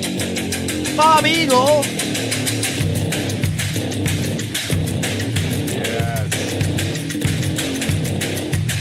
We need some description before I go any further for All the right. people that are listening, just listening. Gang. You want me to rewind it? Yeah, But- give it so I can get yeah. a good clear. Yeah. So That's Junk Guy. That's Junk Guy. Junk Guy is he's got a hard hat, glasses. He's got some pauldrons. Looks like he's got an abacus for a chest piece. Generally does look like he's just covered in junk, and he's tapping on one of his shoulder, like metal shoulder pauldrons. Oh, he taps all over. You can tell he's tapping all over and scratching and, he's tapping. And it looks like he's also tapping on something that's strapped to his hip. Yep. And then he's got a kick drum. He's got a little kick drum, which is real weird and wonky where the sound is coming out. Uh-huh. Looks good though. And then you've got the good guy, old Bob Eagle. Oh, you've already determined that Bob Eagle is like your my buddy. guy. He's Yeah, like my he's your dude. guy. Yeah. He's the guy. Yeah, he's the guy.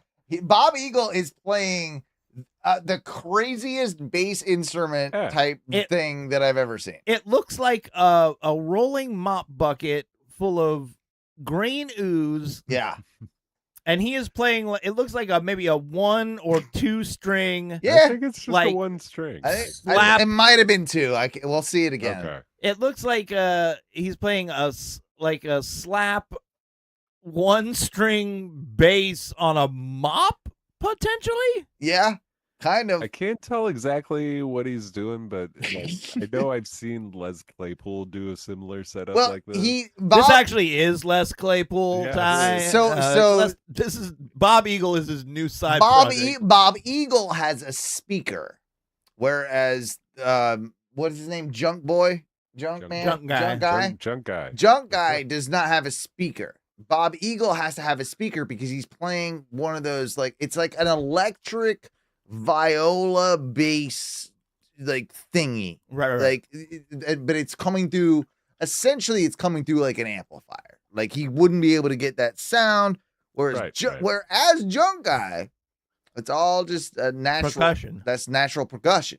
But the two of them together, pretty fucking cool. I also want to point out, Junk Guy's outfit way cooler than Eagle Man or whatever. Bob Eagle. Bob Eagle. Sorry. How dare you? I know that's your buddy. Bob Eagle is actually just looks like he's wearing black Vans with black He looks like me Mid-cap. coming from work. Like black, just black. Like looks like he just came from an AV job. Yeah. And he's got not even a full head, just a eagle mask on his face. And his eagle mask kind of sucks. But it's kind of awesome. But I'm not saying it doesn't add to the charm. Yeah. I'm just saying that the eagle mask Could be better. Could be a better eagle mask. Yeah. Right? Like this looks like I do this weird shit on the side. Because he's kind of looks like kind of a gym bro. You know what I mean? Yeah. Like he looks kind of jacked too. His legs do look pretty shredded. And he's like his shoulders aren't like he looks like he works out. Yeah. And so this dude he's like none of my hot girlfriends know that that I'm Bob Eagle on the side. You have to train and look really good to play the toxic one-string mop. True. You want to hear more? I'm sure you want to hear more. Let's finish this out. Yeah, we got to hear a little more than what we heard. Like, here we go.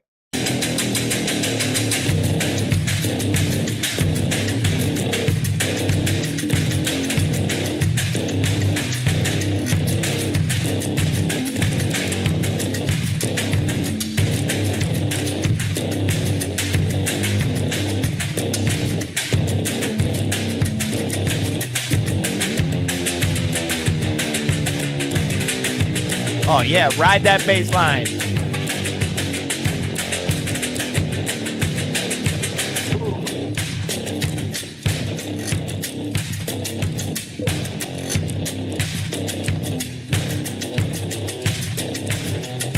All right, Owen. I think I have my decision. Bang or no bang? Super bang. Super bang.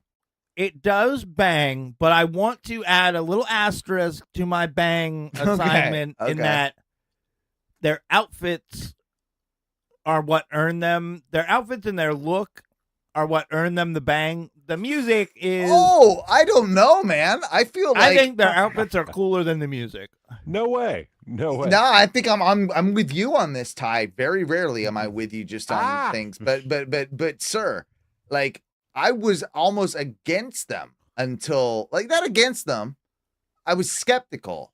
But then when the music came in, it gave me the this is fucking bang. Slaps. This is bang. I'm letting them have a bang, but you're saying it's like their gimmick is more than the music. Their aesthetic is what makes them not the music. Yeah, baseline, dude. I think I like Bob Eagle more than I like the other guy.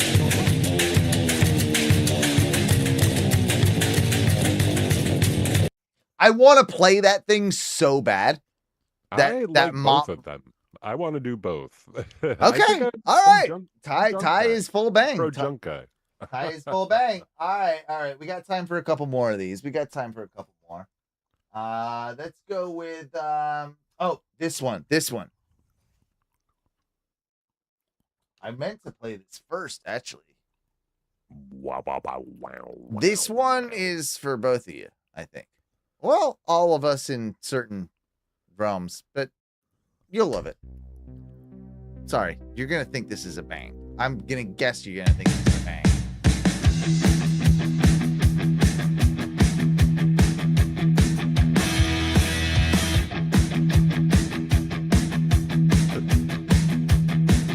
Crap is your life. Crap is your life. Crap is your life. Crap is your life. Why is everything so shy in my life? Crap is your life. Crap is your life. Crap is your life. Why is everything so shy in my life?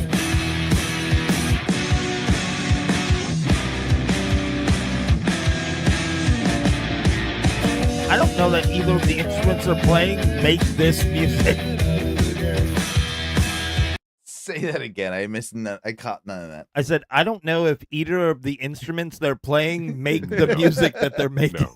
But it's okay because they're in front of a It's cool like- church. It looks like a lute and like a sitar. That is definitely a sitar and probably a lute Or a Wait, what's the lyre. other one? Yeah. Lyre. I think which is One or the other. which is awesome.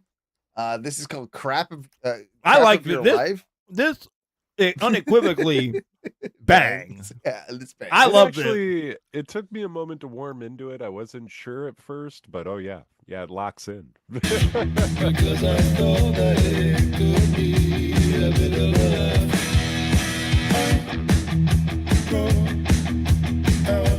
I get the feeling this is in like Finland where they don't speak great English, and that's why it's called "Crap Is Your Life."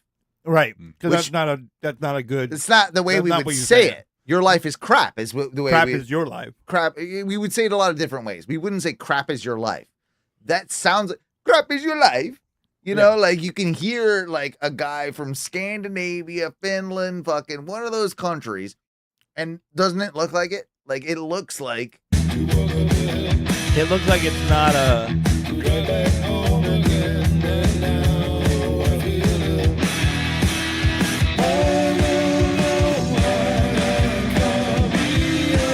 the beards are just insane. It does look like a new ZZ Top band.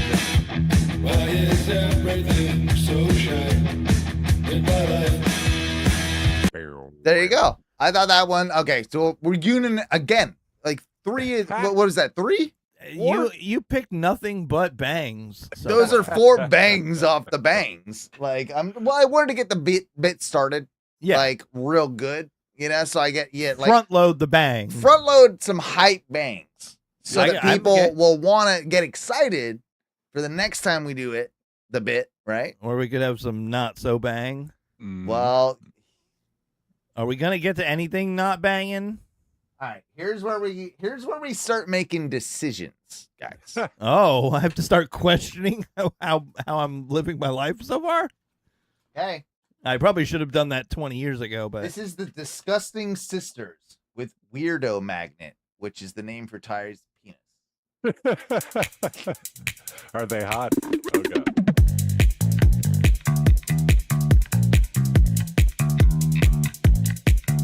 So far, so good. I like those red gloves. Yeah.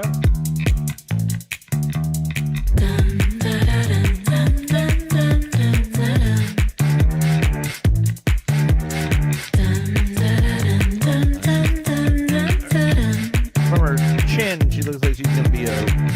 I'm a weirdo magnet. Let's be a weirdo, cause I know you want it. I'm a weirdo magnet. Let's be weirdo, cause I know you want it. There's something about you that I really like. Something freaky, weird, and sexy. Something twisted, but it gets me. I'm addicted, oh, you're dangerous. The way you bite me when we kiss, I know you'll take me on a spin. Oh.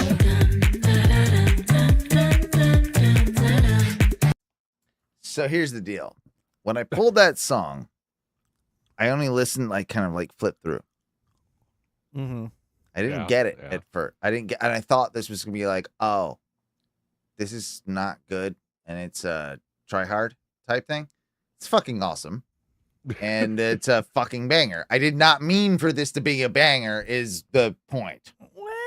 Well, I mean, I mean, but this is closer to bang than not bang. You'd listen. You seduced by the allure of the bang that is developed. all right? Few more seconds I need of this. more. I need more. To...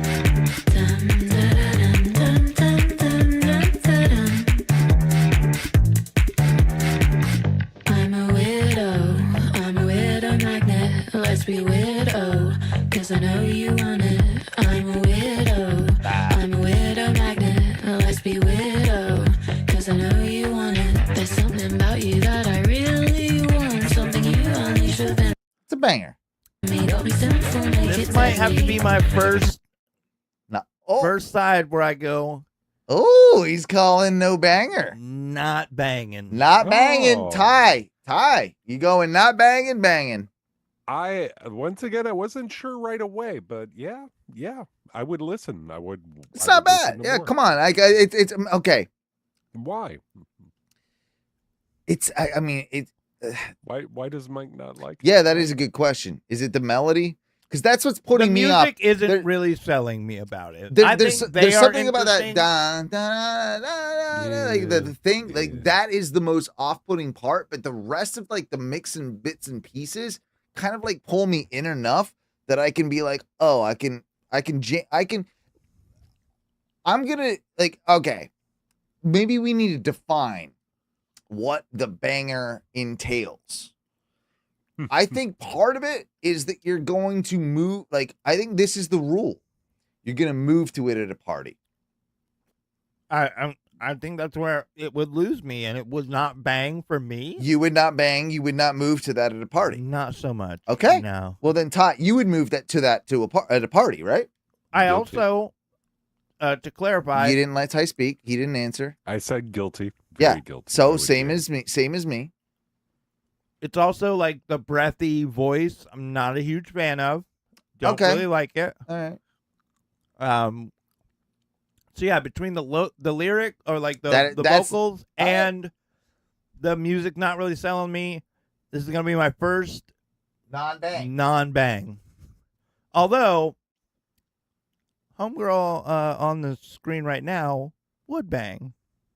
Oh, I see. I thought that was what was actually. I was banking on that to turn the corner with you. Nah, you know, like I mean, as long as homegirl never sang, then you'd be all right. I'd be like, dude, you're hot. So you don't like breathy singers. What do you feel? How do you feel about like? Because I have a real like boner for like Brody from like the what's she in the Distillers? Like never did much for me. Oh, dude, I have like it's the voice. Not only her voice, but I love a raspy, smoky punk rock chick voice. It is to me like I think it's sexy as fuck. What about you, Ty? Yeah, I like give me a feminine Tom Waits rapping. Yeah. Tell that chick to clear the gravel out of her throat. I love it. I love a chick that looks like she's been smoking a couple packs. Like they're like. There's, you know, but there's like a sexy seduction in the way that smoke has really gotten in there. Yeah, I always love those voices and like certain female vocalists when they got that like certain tone that like come. Oh, it's like, ooh, it makes me weak to my knees, man. Like, not for me. Yeah, no, all right. So you don't like a breathy and you don't like a screamy kind of like a raspy female vocal. What do you like in a female vocal? I don't think women should be singing. Even though they have the most beautiful voices. Nah, men. Only want to listen to the dude's belt. I feel like you'd really like. I'm gonna put you under this. I'll give you. Do you have a record player at your house? Nah. Oh man, we need to get you one. But when I get you one, we're gonna set you up with the Welsh Boys Choir. You're gonna. Well, that sounds like right up my alley. Yeah, you're gonna really like bunch of young boys. Yeah, exploring themselves vocally. Yeah, that's it. That sounds like my kind of time. God damn it! I'm clipping that one. You know that, right?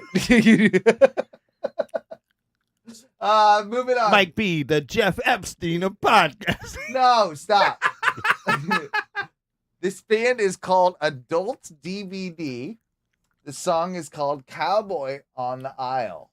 And you know what? I'd like, before we start this next one real quick, Owen, can you give me a pause? I can. 1 second. I want to make this known. What? It has nothing to do with the fact that they were women. I don't want people to think like, oh, the first 3 acts are all dudes and you love it. Could have fooled me. Could have fooled me. I'm not. That's why I'm setting the record straight. You did just go through a divorce. I mean, what? I mean, just saying. I don't hate women. Well, you and Ty clearly do. Like you you both gone to two I'm just divorces. saying, maybe we need to. I think women need to find their way back to their place. All right, Andrew Tate. Can we move on with the bit? I could never pull off that satin purple T-shirt and those fucking clam diggers that he was wearing. Okay, loafers and clam diggers, Tate. Okay, if there's a fat brown dude out there for Halloween, Go as Fat Andrew Tate, please. Fat Tate. Fat Tate. And take pictures of it and send it to me because I want to like those. Like that should be that's a great costume, right? Like if you're a bald Hispanic man, like with that like sort of, I know he's Romanian. I know he is, but he's got kind of a darker skin tone, like those Yeah. goddamn gypsies do. And they fucking got like wow, like this, and so you fucking like you if you're a Hispanic bald fat man, just straight up Tate it for Halloween with the shirt and everything. Genius! That's a genius quick costume. I'm sad that we're not allowed to. I'd have to do a little bit of brown face to pull off Fat Tate. Yeah, and I can't. You'd have to also. I'm sorry. You gotta do it right. You gotta shave your head. Also, by the way, if you're the same guy and you don't want to do Andrew Tate, do Fat Pitbull as your costume, and that's also a great costume. That's true. You know, like that's like because you're almost just switching. Like you're not switching anything really. You are Mr. Worldwide. Yeah. So when you go to parties, like depends on the party. You can do the same costume, and you can basically just be like, "Oh no, I'm Pitbull," and then you're like, "No, I'm Fat Andrew Tate." You know? But you gotta say I'm Fat Andrew Tate though. Like that's part of the rules. Bro, you can't tell I'm Fat Tate. So you're gonna be Dusty Rhodes. I've already decided for Halloween. What am I gonna be this year? Bin face. Oh, bin face would be good. What? Oh, yeah. Okay, that's not bad. All right, moving forward. Adult. This is adult DVD. I have heard of them. Cowboy on the Aisle. So this looks like not in America.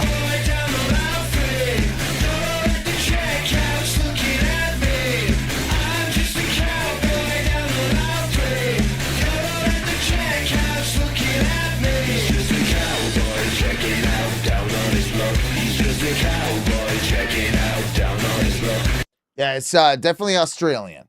I can hear it. It also, I think it's kind of weird that they just decided all you really need for Wild West night is cowboy hat, bandana, boots. We've got to mention that they're at their like local pub and it's Wild West night. Lee's Wild West night. Yeah.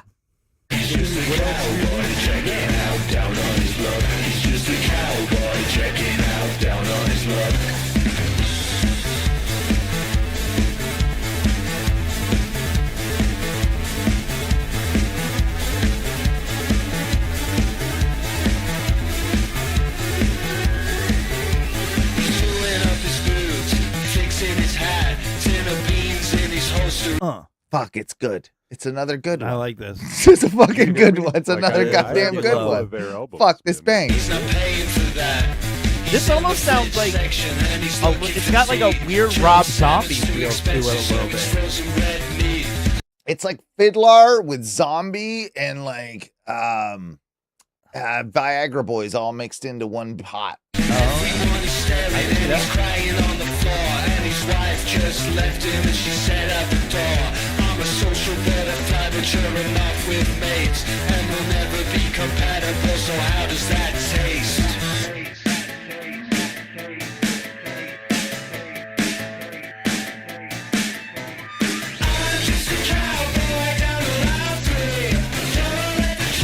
So I like all of it. I don't like this. I don't like the chorus. Like all of it's good apart from the chorus, which is rare. It's usually, usually other way around.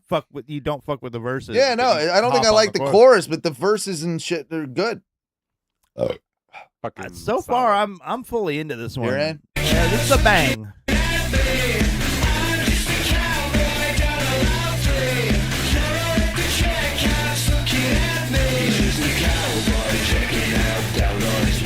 That's good. Yeah, it's a bang. It's a bang. Full of bang. Ty, you in bang mode? Can you hear me? Yeah, it's just like you're on the same channel as that shit. So when we're playing it, I can't I've been fucking saying hear the whole time. I've been following these guys for a while. Oh, have you? And I do actually like them a lot. Yeah. Oh, so there's more to this than we're even experiencing right now. We should look them up. Yeah, they're good. Dude, I have like an ungodly amount of Australian music that I follow, and they fell into one of those algorithms, but always good. All right. We're going to go into the second portion of the second portion now. Oh, no. Live jams. Okay? Live jams? Bro, I'm going to be honest. A lot of live jams don't bang. This one's just called Jam Session with the Homies, Good Vibes. And this should bang. We'll see if it bangs or not.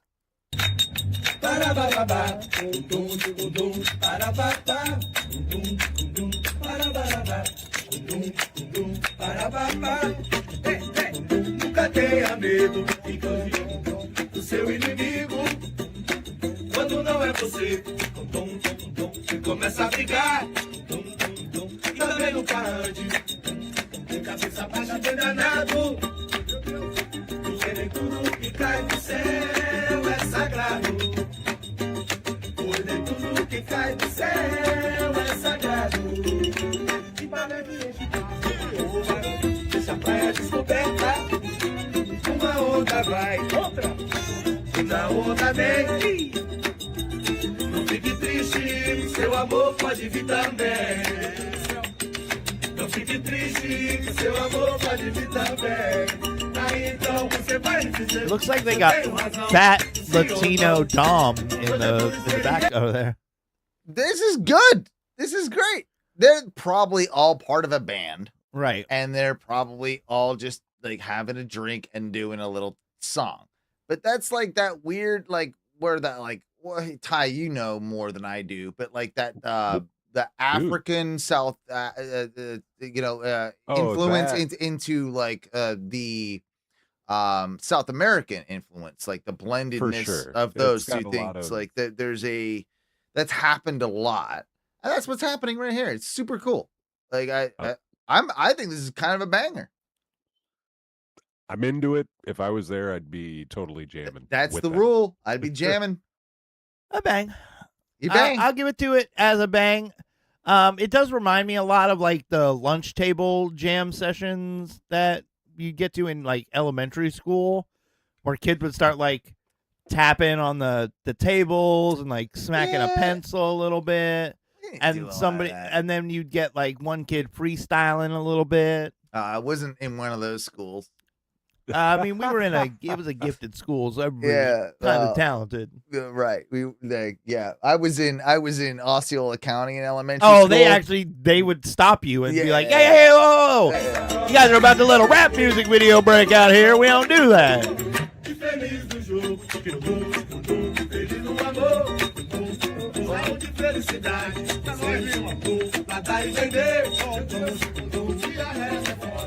Good though. They do all look like they're having a lot of fun, and I think that's the most important part of banging. All right, I lied. Here's Space Moth. Dude, I've got this too. I love these bands. I knew you. Yeah, here we go.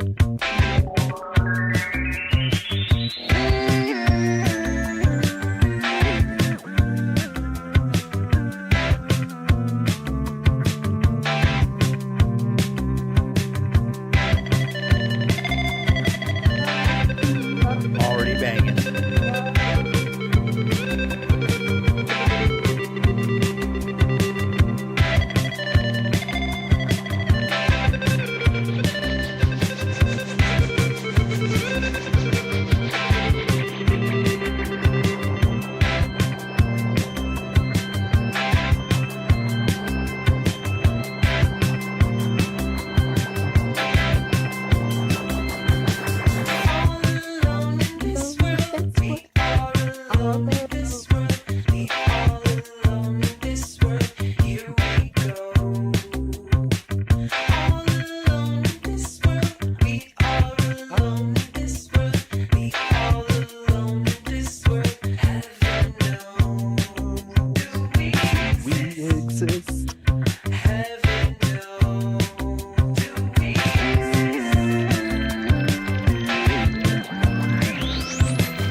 Does it ever drop? I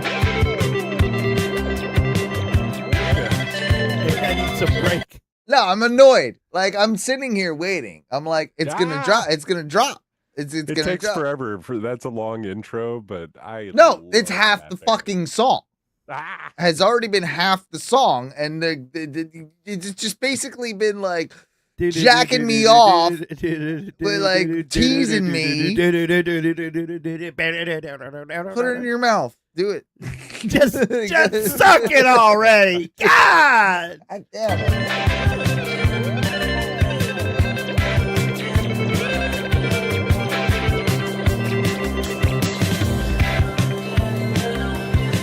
They're not giving you nothing, Owen.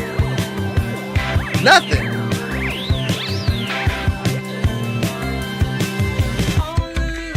Oh, great. Let's go back to this part. A little drop. Right back to it. No, I hate it. Oh, I hate it. I'm telling you why I hate it in active times. Get to it. Get to the point.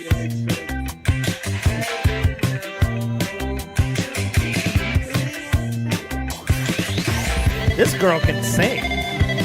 I love everything about it apart from the fact that it's driving me fucking up the wall. Song's gonna end and that's the only drop you get. It's never gonna do it.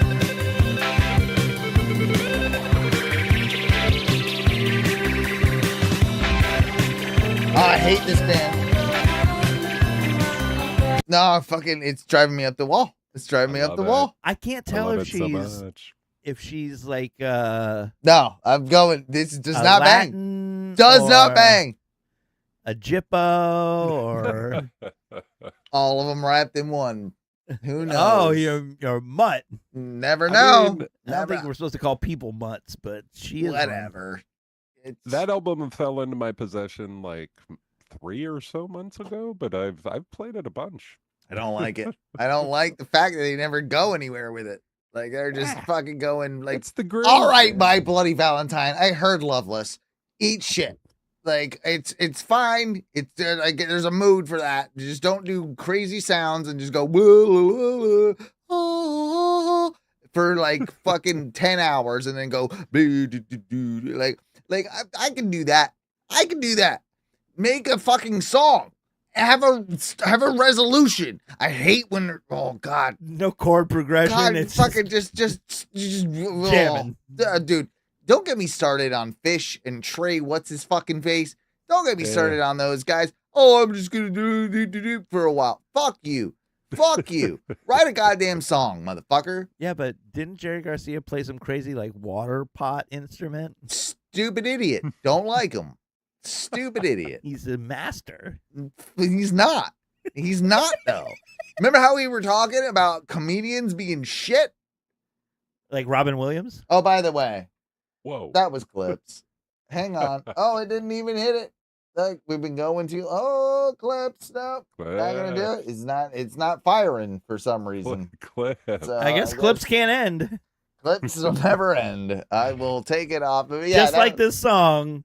Oh no, there's one more. Actually, we'll end it on this. Here, how about that? How about that? There is actually one more. Oh wait, and we never gave this an official score. Yeah, it sucks dicks. Mike B, this is a bang. Non-bang. Would bang. Yes. Anti-bang. Would bang. Anti-bang for me. Anti-bang. Double bang.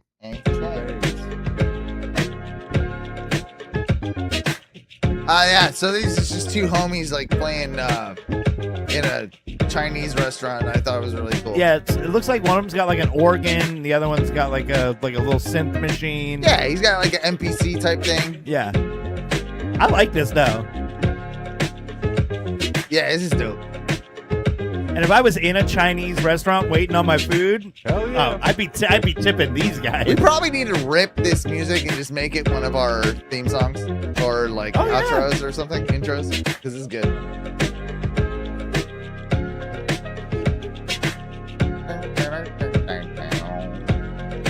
Yeah, it's pretty cool. So these guys, I should have pulled their names and everything, but I think if you look up like Chinese, like seriously Chinese restaurant like beats or something like that, I think that's where they come up. But yeah, they just like hang out and play with that piano in the Chinese shop. It's one of my favorite ones. I should have pulled more of them. But yeah, like they just hang out and like, and they get little crowds and they come to the, like, I think it's in Chicago maybe. This would be my new favorite Chinese spot, right? too. You just go in there and they're fucking just hanging out, jamming, and Bro, like. I would more than likely start ordering food from this place and sitting in the dining room. Well, that's and it. eating. Like they've even like they made a little comment like we're the only Chinese restaurant that people come and actually sit inside. You know, like.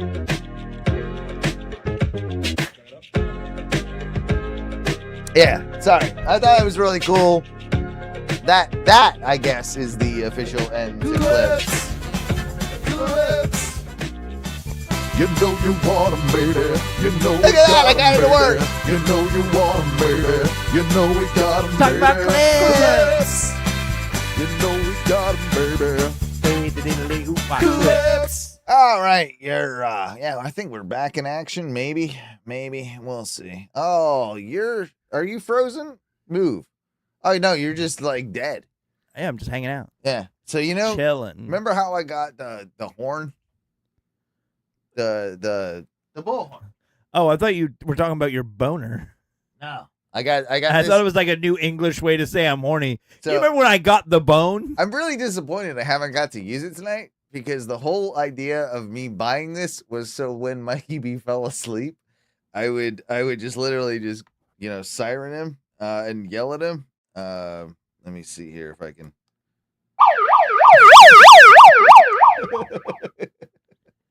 That was loud. That was Yeah. loud right in my ear. and then I just be like, Mikey, wake up, Mikey, I'm here. Mikey, wake up.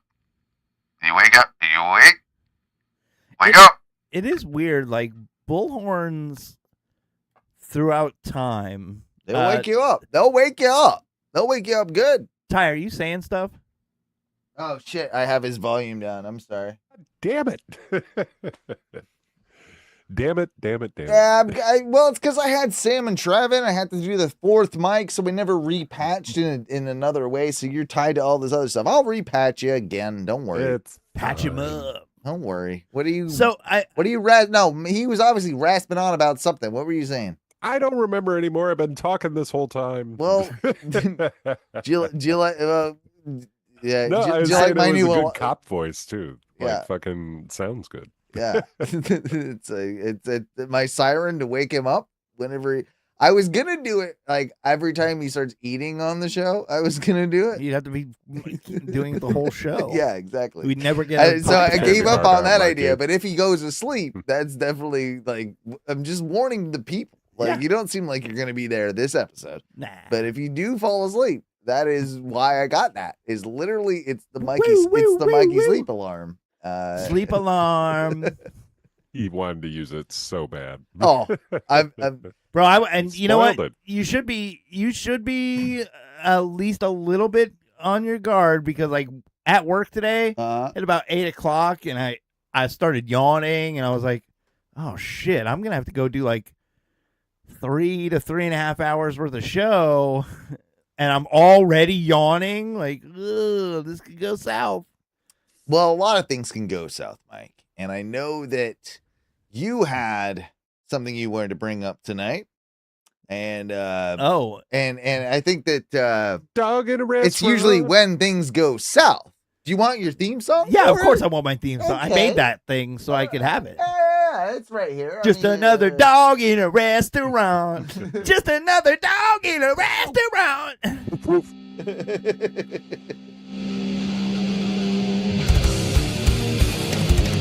Mike Squares! Mike Squares! Mike Squares! Mike Squares! Mike Squares! Mike Squares! Yeah, it's time for Mike's Gripes, where Mike, you've been, I can just tell, you've been itching like since last week to tell me about this stuff. Bro. So, I don't know what's again, as with a lot of things I'm upset about, I don't know how I've gone. I'm 40. I don't see how I've made it this far And these things are now just starting to happen. Okay. In the last probably 2 to 3 weeks, the number of people who I have either witnessed or literally been driving with happened today. I'm driving down a regular road, a 45-mile-an-hour streetway, and there are people. What road we talking? Well, this was Robinson today. Okay. Driving down Robinson, All right. heading into work. There's just some dude in a Toyota. I can see him. He's coming up like I'm driving. I'm getting closer to him, and I can see him put his brakes on, and then he just flips the bitch into reverse. Okay, what? Wait, hang on here. How many lanes is Robinson? 2 lanes? Two lanes in each direction. Okay. Yeah. So you could be theoretically pulling over at either side. He's trying to get to a place, but he is not looking behind him.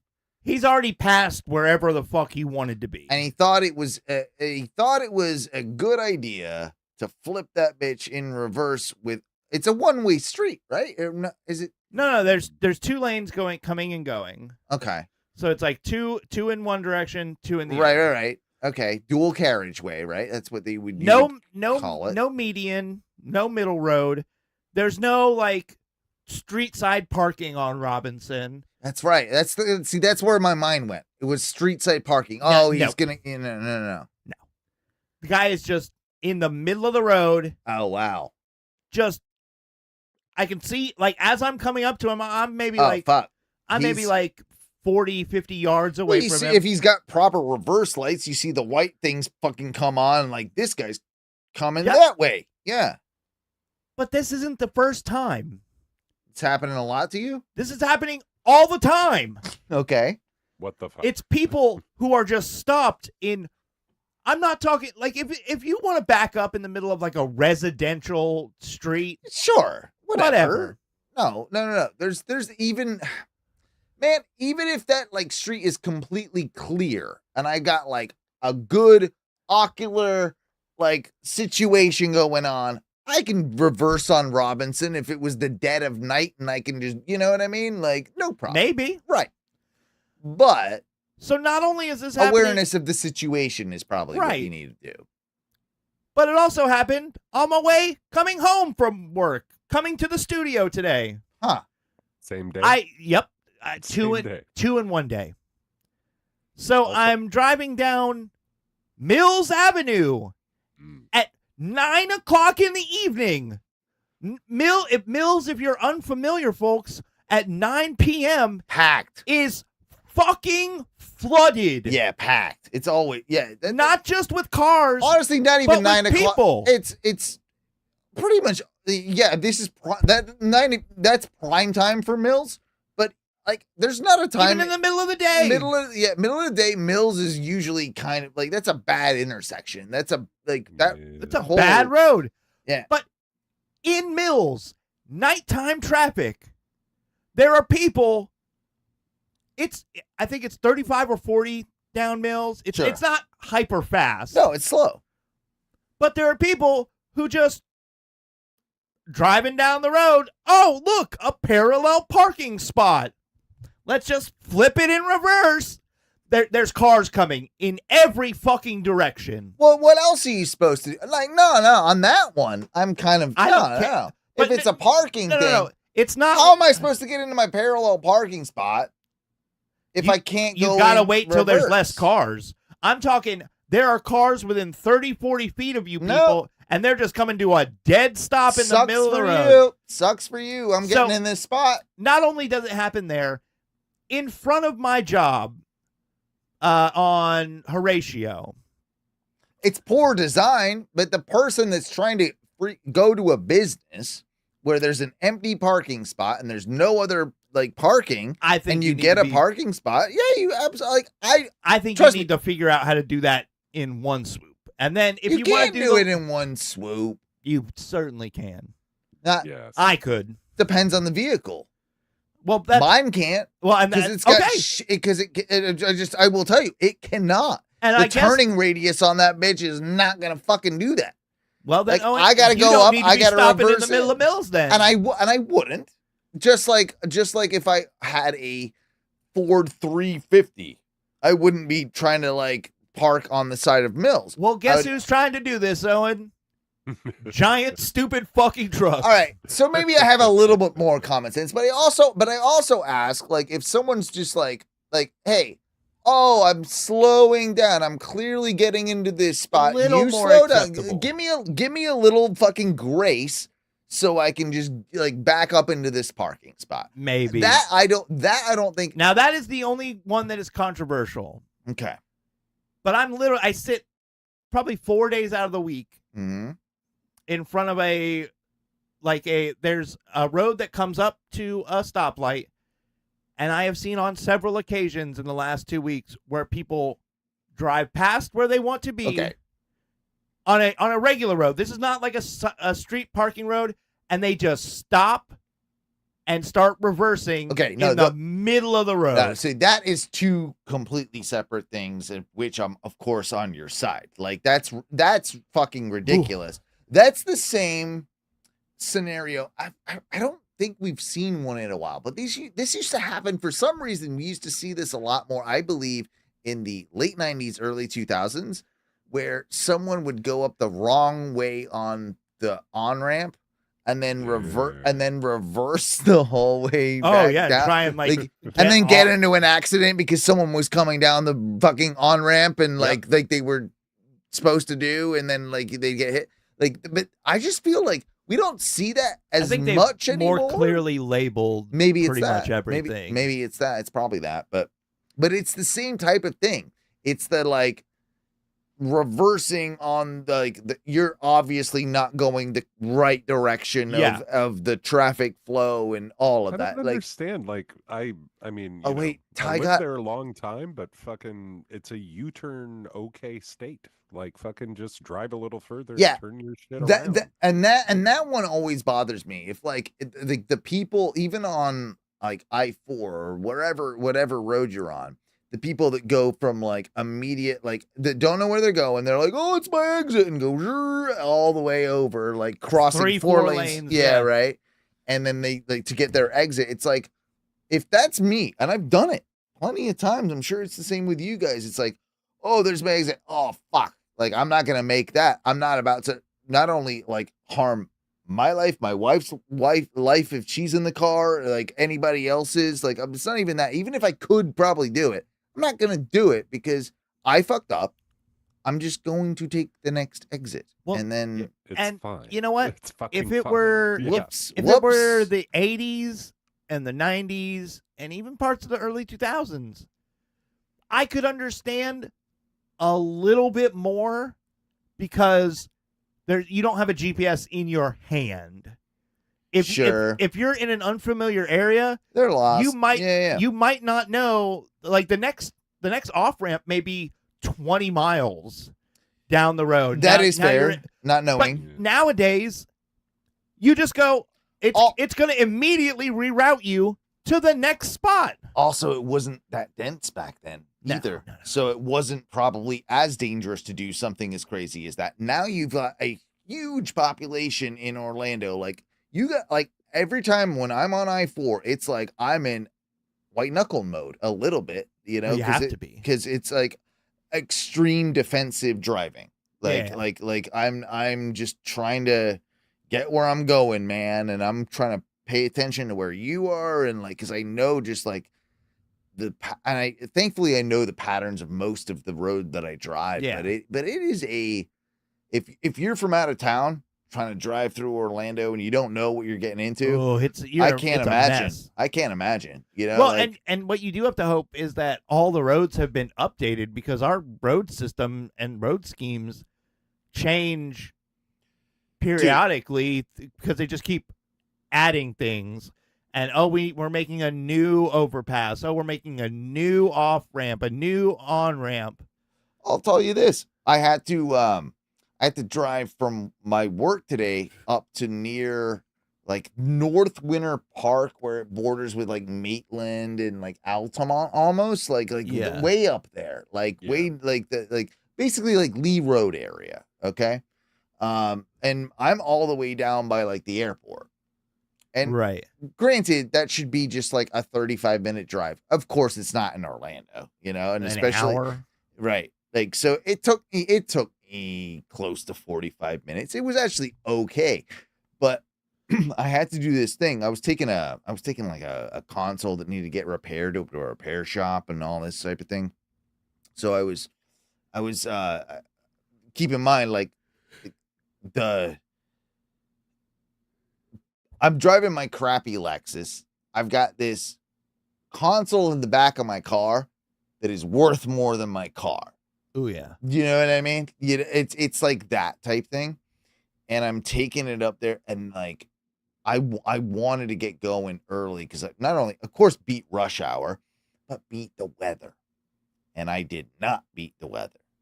It was one of those, it was just like, fuck. It was just, like if you've ever been driving in Florida and you see that ominous sky in front of you, you're like, and you're driving towards it, you're like, buckle up, buttercup. Like, here it comes. It's gonna get like, shitty. Yeah. It's gonna get real shitty. It was one of those, but it was like that became like my whole drive after like 5 minutes of leaving. Anyway, I went, like, I was just like, I sort of know where this place is, but I'm just gonna literally just let GPS guide me on this one. So I was like 528 to Turnpike to the I-4 Express, like all toll roads, basically. I'm like, oh yeah, fucking company, I'll pay for it with the companies, whatever. And I'll bill them back. And but it was crazy. Like, I swear, like, getting from 528 to the north to go north on the Turnpike, I swear I did like 8 loop-de-loops. Like like it was just like crazy. Just like what are we doing here? Where it was like this spiral of bullshit to like eventually get to like go on there. Like, no, thank you. Yeah, it's nuts. Like, and that's our infrastructure. So yeah, that was a long-winded way of saying that Orlando still has a lot left to be desired when it comes to city planning. Yeah. And obviously, like, I agree with you with like the backing up thing. Like, I am worried every day I come from work. I drive down Conway from the airport to like basically the Curry Ford area. Yeah. And that whole stretch is like, Jesus Christ. Because it's all of the Hispanic dudes in like fucking Civics just going like up the fucking road, like just and I'm like, I know none of you have insurance, so don't hit me. Well, I mean, I have noticed since I've had to, I used to drive from my home out to Sanford, pretty much all the way down 7092, and that wasn't a very bad commute. It's pretty straightforward. Everybody's kind of chill. The moment I had to start taking Cimarron when I lived at my old place down the entire way to get to Curry Ford to go to work, brother, people on this road just because it's 3 lanes wide for most of it, so one side or the other is constantly absolutely stopped, while the other 2 lanes are just moving 45, 50 miles an hour. It's absolutely and people would literally from a dead stop pull just out into a lane where the traffic is going full fucking speed. And so many times was I almost hit. My other mild mini gripe that goes along with this: why is it that the smallest girls in the world need to be driving the largest automobiles that we make? Yep. And all of them are paying absolutely no attention to what they're doing. 100%. And all of them are on their phones as they do it. Yeah. Yeah. It is. They I am are on my literally, phone. Yeah. I see that a lot. Or I'm touching up my makeup, or I'm half sprawled into the back and seat they're driving yelling at my in kids. other countries. the trucks they're driving or their SUV would be almost considered the size of tanks. They're like it's insanity. Yeah, there's no reason for that. Like, I mean, anybody that's like not really working doesn't need a truck. Like, Oh, 100%. you know, like If you aren't going to a job and you only have one child, there is no reason that you need a fucking Yukon Denali to transport your one infant to and from the grocery store. Not on your life. No. I'm sorry that life dealt you the hand where you're a 5'1" person and you have now decided, oh, I'm 5'1", I need to be driving an 8,000-pound SUV. You see that, Mike? How I spilled beer all over myself? You're so mad. I get it. I know. I'm so mad right now. I'm so mad. Well, the thing just like erupted on me like a goddamn boat. Must have gotten shaken up by my feet, be kicking it around. I just I'm so griped with you. I'm so griped with you. It's just I must have been so aggravated. And I know I have friends. I know I have tiny girls that are my friend that also have decided they need to drive a fucking Chevy 2500. Can you imagine like these are the size girls of Teresa, Teresa, yes. and they're If driving. Teresa that. was like, Owen, Yeah. I think for my next automobile, I'm gonna shift from the small little sedan that I drive to a Ford Expedition. That would be okay. Like, I don't mind her driving an SUV. It would be like the Expedition is like the largest Ford SUV oh yeah, that is that a they big, make. I thought I meant like an Explorer. Yeah, or like no, an Explorer would be that'd be okay. It'd be big. It'd be big, but it'd be too big for manageable. Her. She's an Escape gal. A Ford Escape would probably fit T perfect, right on the money. Yeah. It's an SUV. It's probably got a little bit more safety than her current car. I would be like, oh, that's a wise choice. Sure. But if she showed up in you're right, an Expedition, that would look ridiculous. Yeah. And it's like, oh, not only or a 350 or something like that. Yeah, if she showed up in like a Ford F-350 dually, sure, I'd be like, what are you doing? Yeah, I'm sure that's what she wanted. You know, like okay, the lady gets what the lady wants. That is a $500,000 truck. Like, I just don't get it. Yeah. If she, I mean, maybe she's been dealing with the guys like over here. Maybe she's been talking to Lawrence. Oh, she wants a rig and Nathan Kirby. If T came home in a full rig. Yeah. I think I would actually. It's gone so far past that it's looped back around to where I'm like, now it's cool. Like now it's awesome. Cool, yeah, now it's awesome. Like I don't even know what to tell you. Like that's rad. Probably I really wish somebody would take like a semi rig and instead of having the hitch for like the big long semi trailers, they just put a flatbed on the back of it. Yeah, good. So we could just like hang out and like play in a truck like while it's driving down the street. Yeah, just a doot, you know. Yeah, you could go and do that every once in a while if you wanted. Hit it up. Yeah, hit the. Oh horn. yeah. Anytime T drove by, I'd be like, "Come on, T, come on, do it." But she wouldn't do. No, but she wouldn't do it. She'd look at you and she'd be like. Like you're 40 years old. Yeah. Come on. Yeah, it's the neighborhood. Like, let me get on the open road. I only do that when I'm fucking long hauling. Okay. For some reason, the only thing I can imagine T long hauling is like a semi truck full of like stuffed animals. Yeah, the cutest thing ever. Something. Yeah. I am only transporting young girls' prom dresses. Yeah. Like, yeah. I got a whole trailer full of them. Got them right here. So we got one thing, and we're gonna end the show on this because I stumbled upon something. You remember the Nation of Domination from wrestling? Yeah, I think so. Yeah. So vaguely, that's where The Rock started. All right. The Nation of Domination. The Nation of Domination. Yeah. Razor Ramon in that shit. Razor Ramon was not in that at all. Seeing that shit. He was an NWO guy. Not even close. Not even Razor close. There was The Rock, but originally it was like Farouk Assad, which is Ron Simmons. Jake the Snake. Nope. Jake the Snake might have been knows dead that. Now by he's, then. I get it. He's winding me up. Now I got it. Fucking you asshole. He's just gonna say name. Doink Macho the Man. Clown? Yeah. Thank you. Yeah. No. None of them are in that. What about Goldberg? You know what? Toyed with him, but not black enough.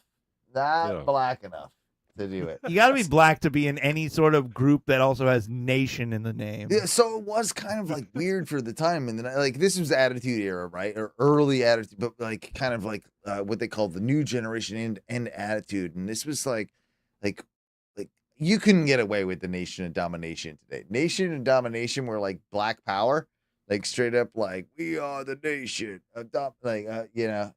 It's weird how close the Black Power fist and the Nazi salute are to each other. Yeah, it's their song, right? Well, this sounds. Remember that? Totally remember. Domination. This sounds like a Black Uprising. Yeah, so that was the whole point. And Rocky Maivia at the time joined. Right here, you've got Kamala, you got Farouk, you got D'Lo Brown, and The Rock. Like, and they grew. Like they had a whole nation like of black men that were fucking doing the nation, right? Black Power fists and everything. We are the nation of domination. I used to do it on the show. This was the nation of masturbation. We talk about what we jerked off. Like, I have a theme song. I have a theme song somewhere for that. But I was really kind of like out there one of these last nights since I've last seen you, and I was like, you know what? That's a good beat. I bet that would work with like any speech ever. And I'm gonna do, and so I started this thing. Hold on, if Donald Trump goes to give a speech, and his walk-on music is Nation of Domination, it's the music bed, Mike. I'm telling you. Just while he's giving his speech. I found something, guys. That if you put the Nation of Domination music as a music bed under any speech, you're gonna get into it. Hold on, I'm gonna look up a specific speech right now. Well, hang on. I've got what we're not gonna do all this. I'm gonna play you one. And then next week we're maybe gonna next time we join each other we're gonna explore this. Hitler addresses Germany. Okay, wasn't gonna go. Can't go with that one. It's but I bet if you played it with the Nation of Domination theme, it would fucking sound rad. That's all I think it would be scary as fuck. It would be scary and it would work. Here you go. So I'm just gonna start doing these from time to time. I've made the loop without the nation thing, and I've just made a loop of it, and you're gonna like it. Here you go. Here we go. I think it's coming. Is it coming? Maybe. 1 second. Oh, there we go. Here we go. Yeah. So I made it good. Yeah. And so we're gonna. Yeah. We're gonna put every great speech. When Napoleon lay at Boulogne for a year with his flat-bottom boats and his grand army, he was told by someone, dude, I'm telling you, bitter weeds in England. There are certainly a great many more of them since the British Expeditionary Force returned. Sir, I have myself full confidence that if all do their duty, if nothing is neglected, and if the best arrangements are made, as they are being made, we shall prove ourselves once more able to defend our island home, to ride out the storm of war, and to outlive the menace of tyranny, if necessary for years, if necessary alone. At any rate, that is what we are going to try to do. That is the resolve of His Majesty's government, every man of them. That is the will of Parliament. If you can make Churchill sound fucking badass with that, you can make anyone sound badass. Did you have to like beat map it? The speech? No. Or do you just literally just play the speech? You can play any speech on top of that. I'm just saying. It's the beat. For a moment, it almost sounded like it was. I know. fucking Oh, I know. sequence. Oh, I know. Because of the beats. That's why it works. I'm telling you, I've tried it with a couple of others. Oh, and give me that Nation of Domination real quick. I don't have it isolated right quick. I can give you the I can give you this one. I can't give you the loop. It's fine. I don't need We to. are the nation of domination.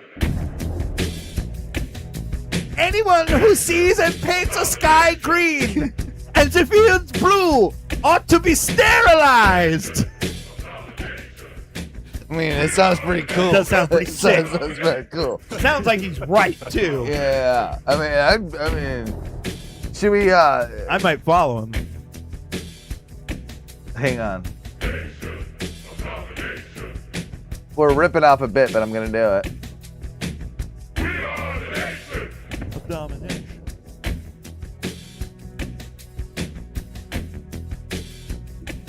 Hang on. How about we read some Charles Manson quotes? Oh, hell yeah. Over Over. the Nation of Domination. Yeah. Hang on. Look down at me and you see a fool. Look up at me and you see a god. Look straight at me and you see yourself. I like it, Manson.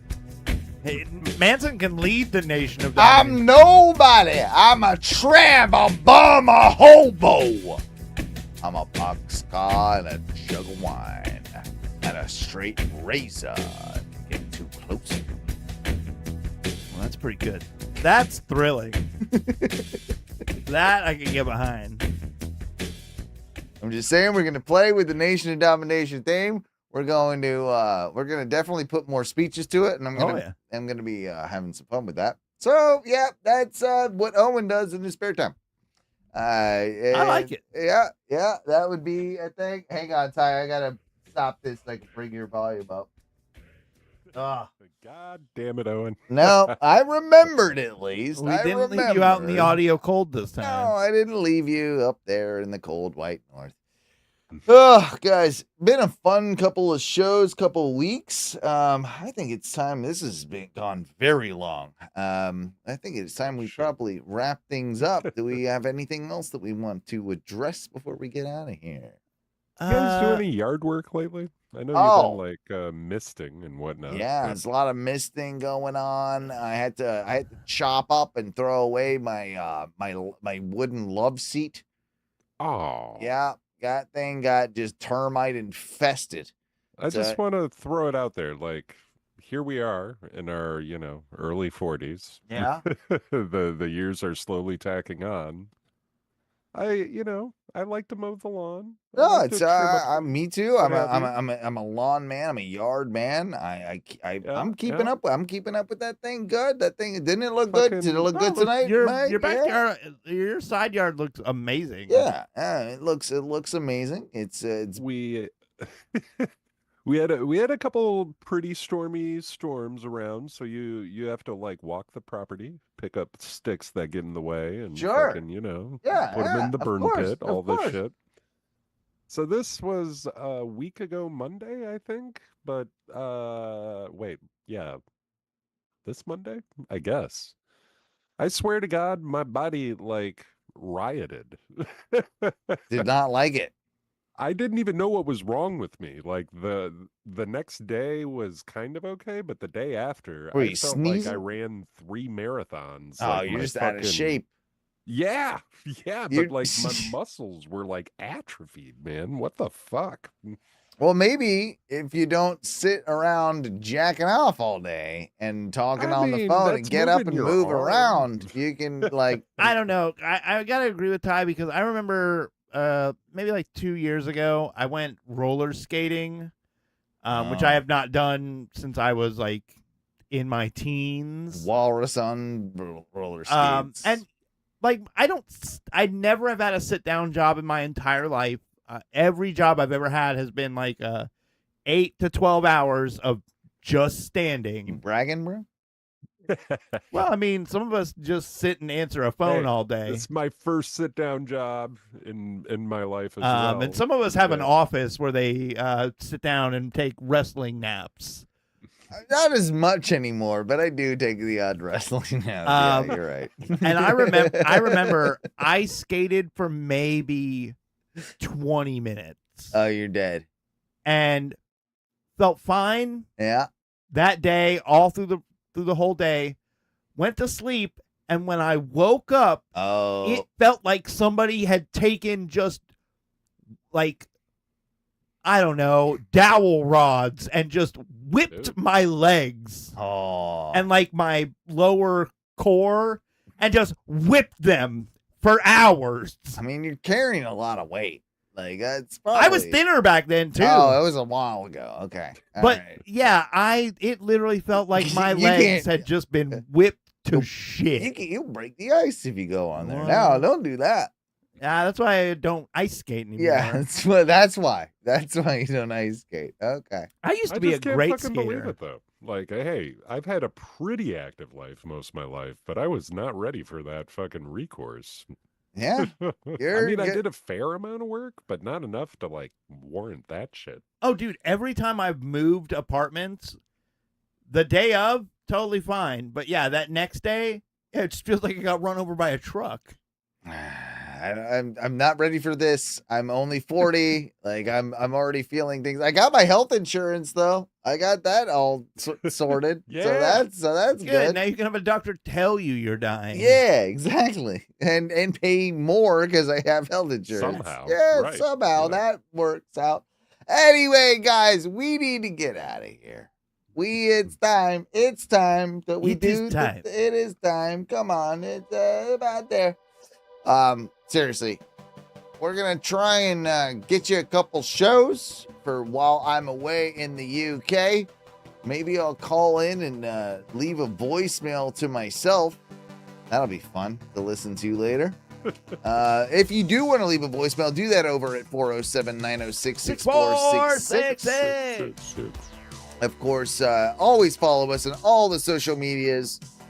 I'm gonna put one of you in charge of the Instagram, so you can keep up with the kids. Like the kids. I think Broccoli Hair over there. Like we need to make a Broccoli Hair Ono Radio Show account. Oh, and you're in charge of that. Brock Hair. Yeah, Brock Hair.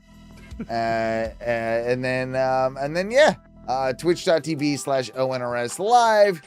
YouTube/Ono Media. Just go at Ono Media. Well, you know how you do it, kids. Just Ono Media. All that. OnoRadioshow.com. I think I got most of them. Patreon.com/ONRS. Yeah. Check us out. Give us money so we can buy beer. Yeah. And pay bills. That's what we need. And ultimately, it's get enough subscribers so we can cause a stir, and then we get put on one of these Siriuses or something. Let's get put on it. Give us money so we can get bigger. You know what? You should all call locally iHeartRadio and tell them that the Monsters in the Morning suck. And you should put Ono Radio Show Ono Show in the morning instead. Yeah, I don't want to do the mornings. Can we do nights? I don't want to do nights. I just we'll go on after Tom and Dan. We'll just record it here in the day, and then we'll put it on there. That's fair. We'll do that. So we'll kick Ken Miller out of his Just for Laughs spot. He can fucking get a production job. I'll give him a job. Anyway, love you guys. Hope you enjoyed this show. We'll see you in a week or so. Hopefully we don't miss any shows. Put it on the Facebook. Was this a bang or not a bang? Bang? Oh, I think this was a bang. Every week is a bang. It's a bang. Come on. And trust me, I meant to have more non-bangs, but that was a good solid bang to non-bang ratio. So many bangs. So many bangs.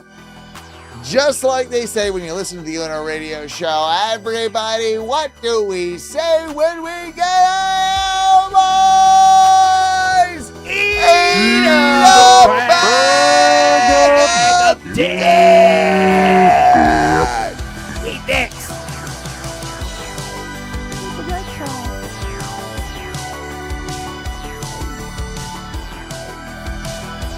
Boobs.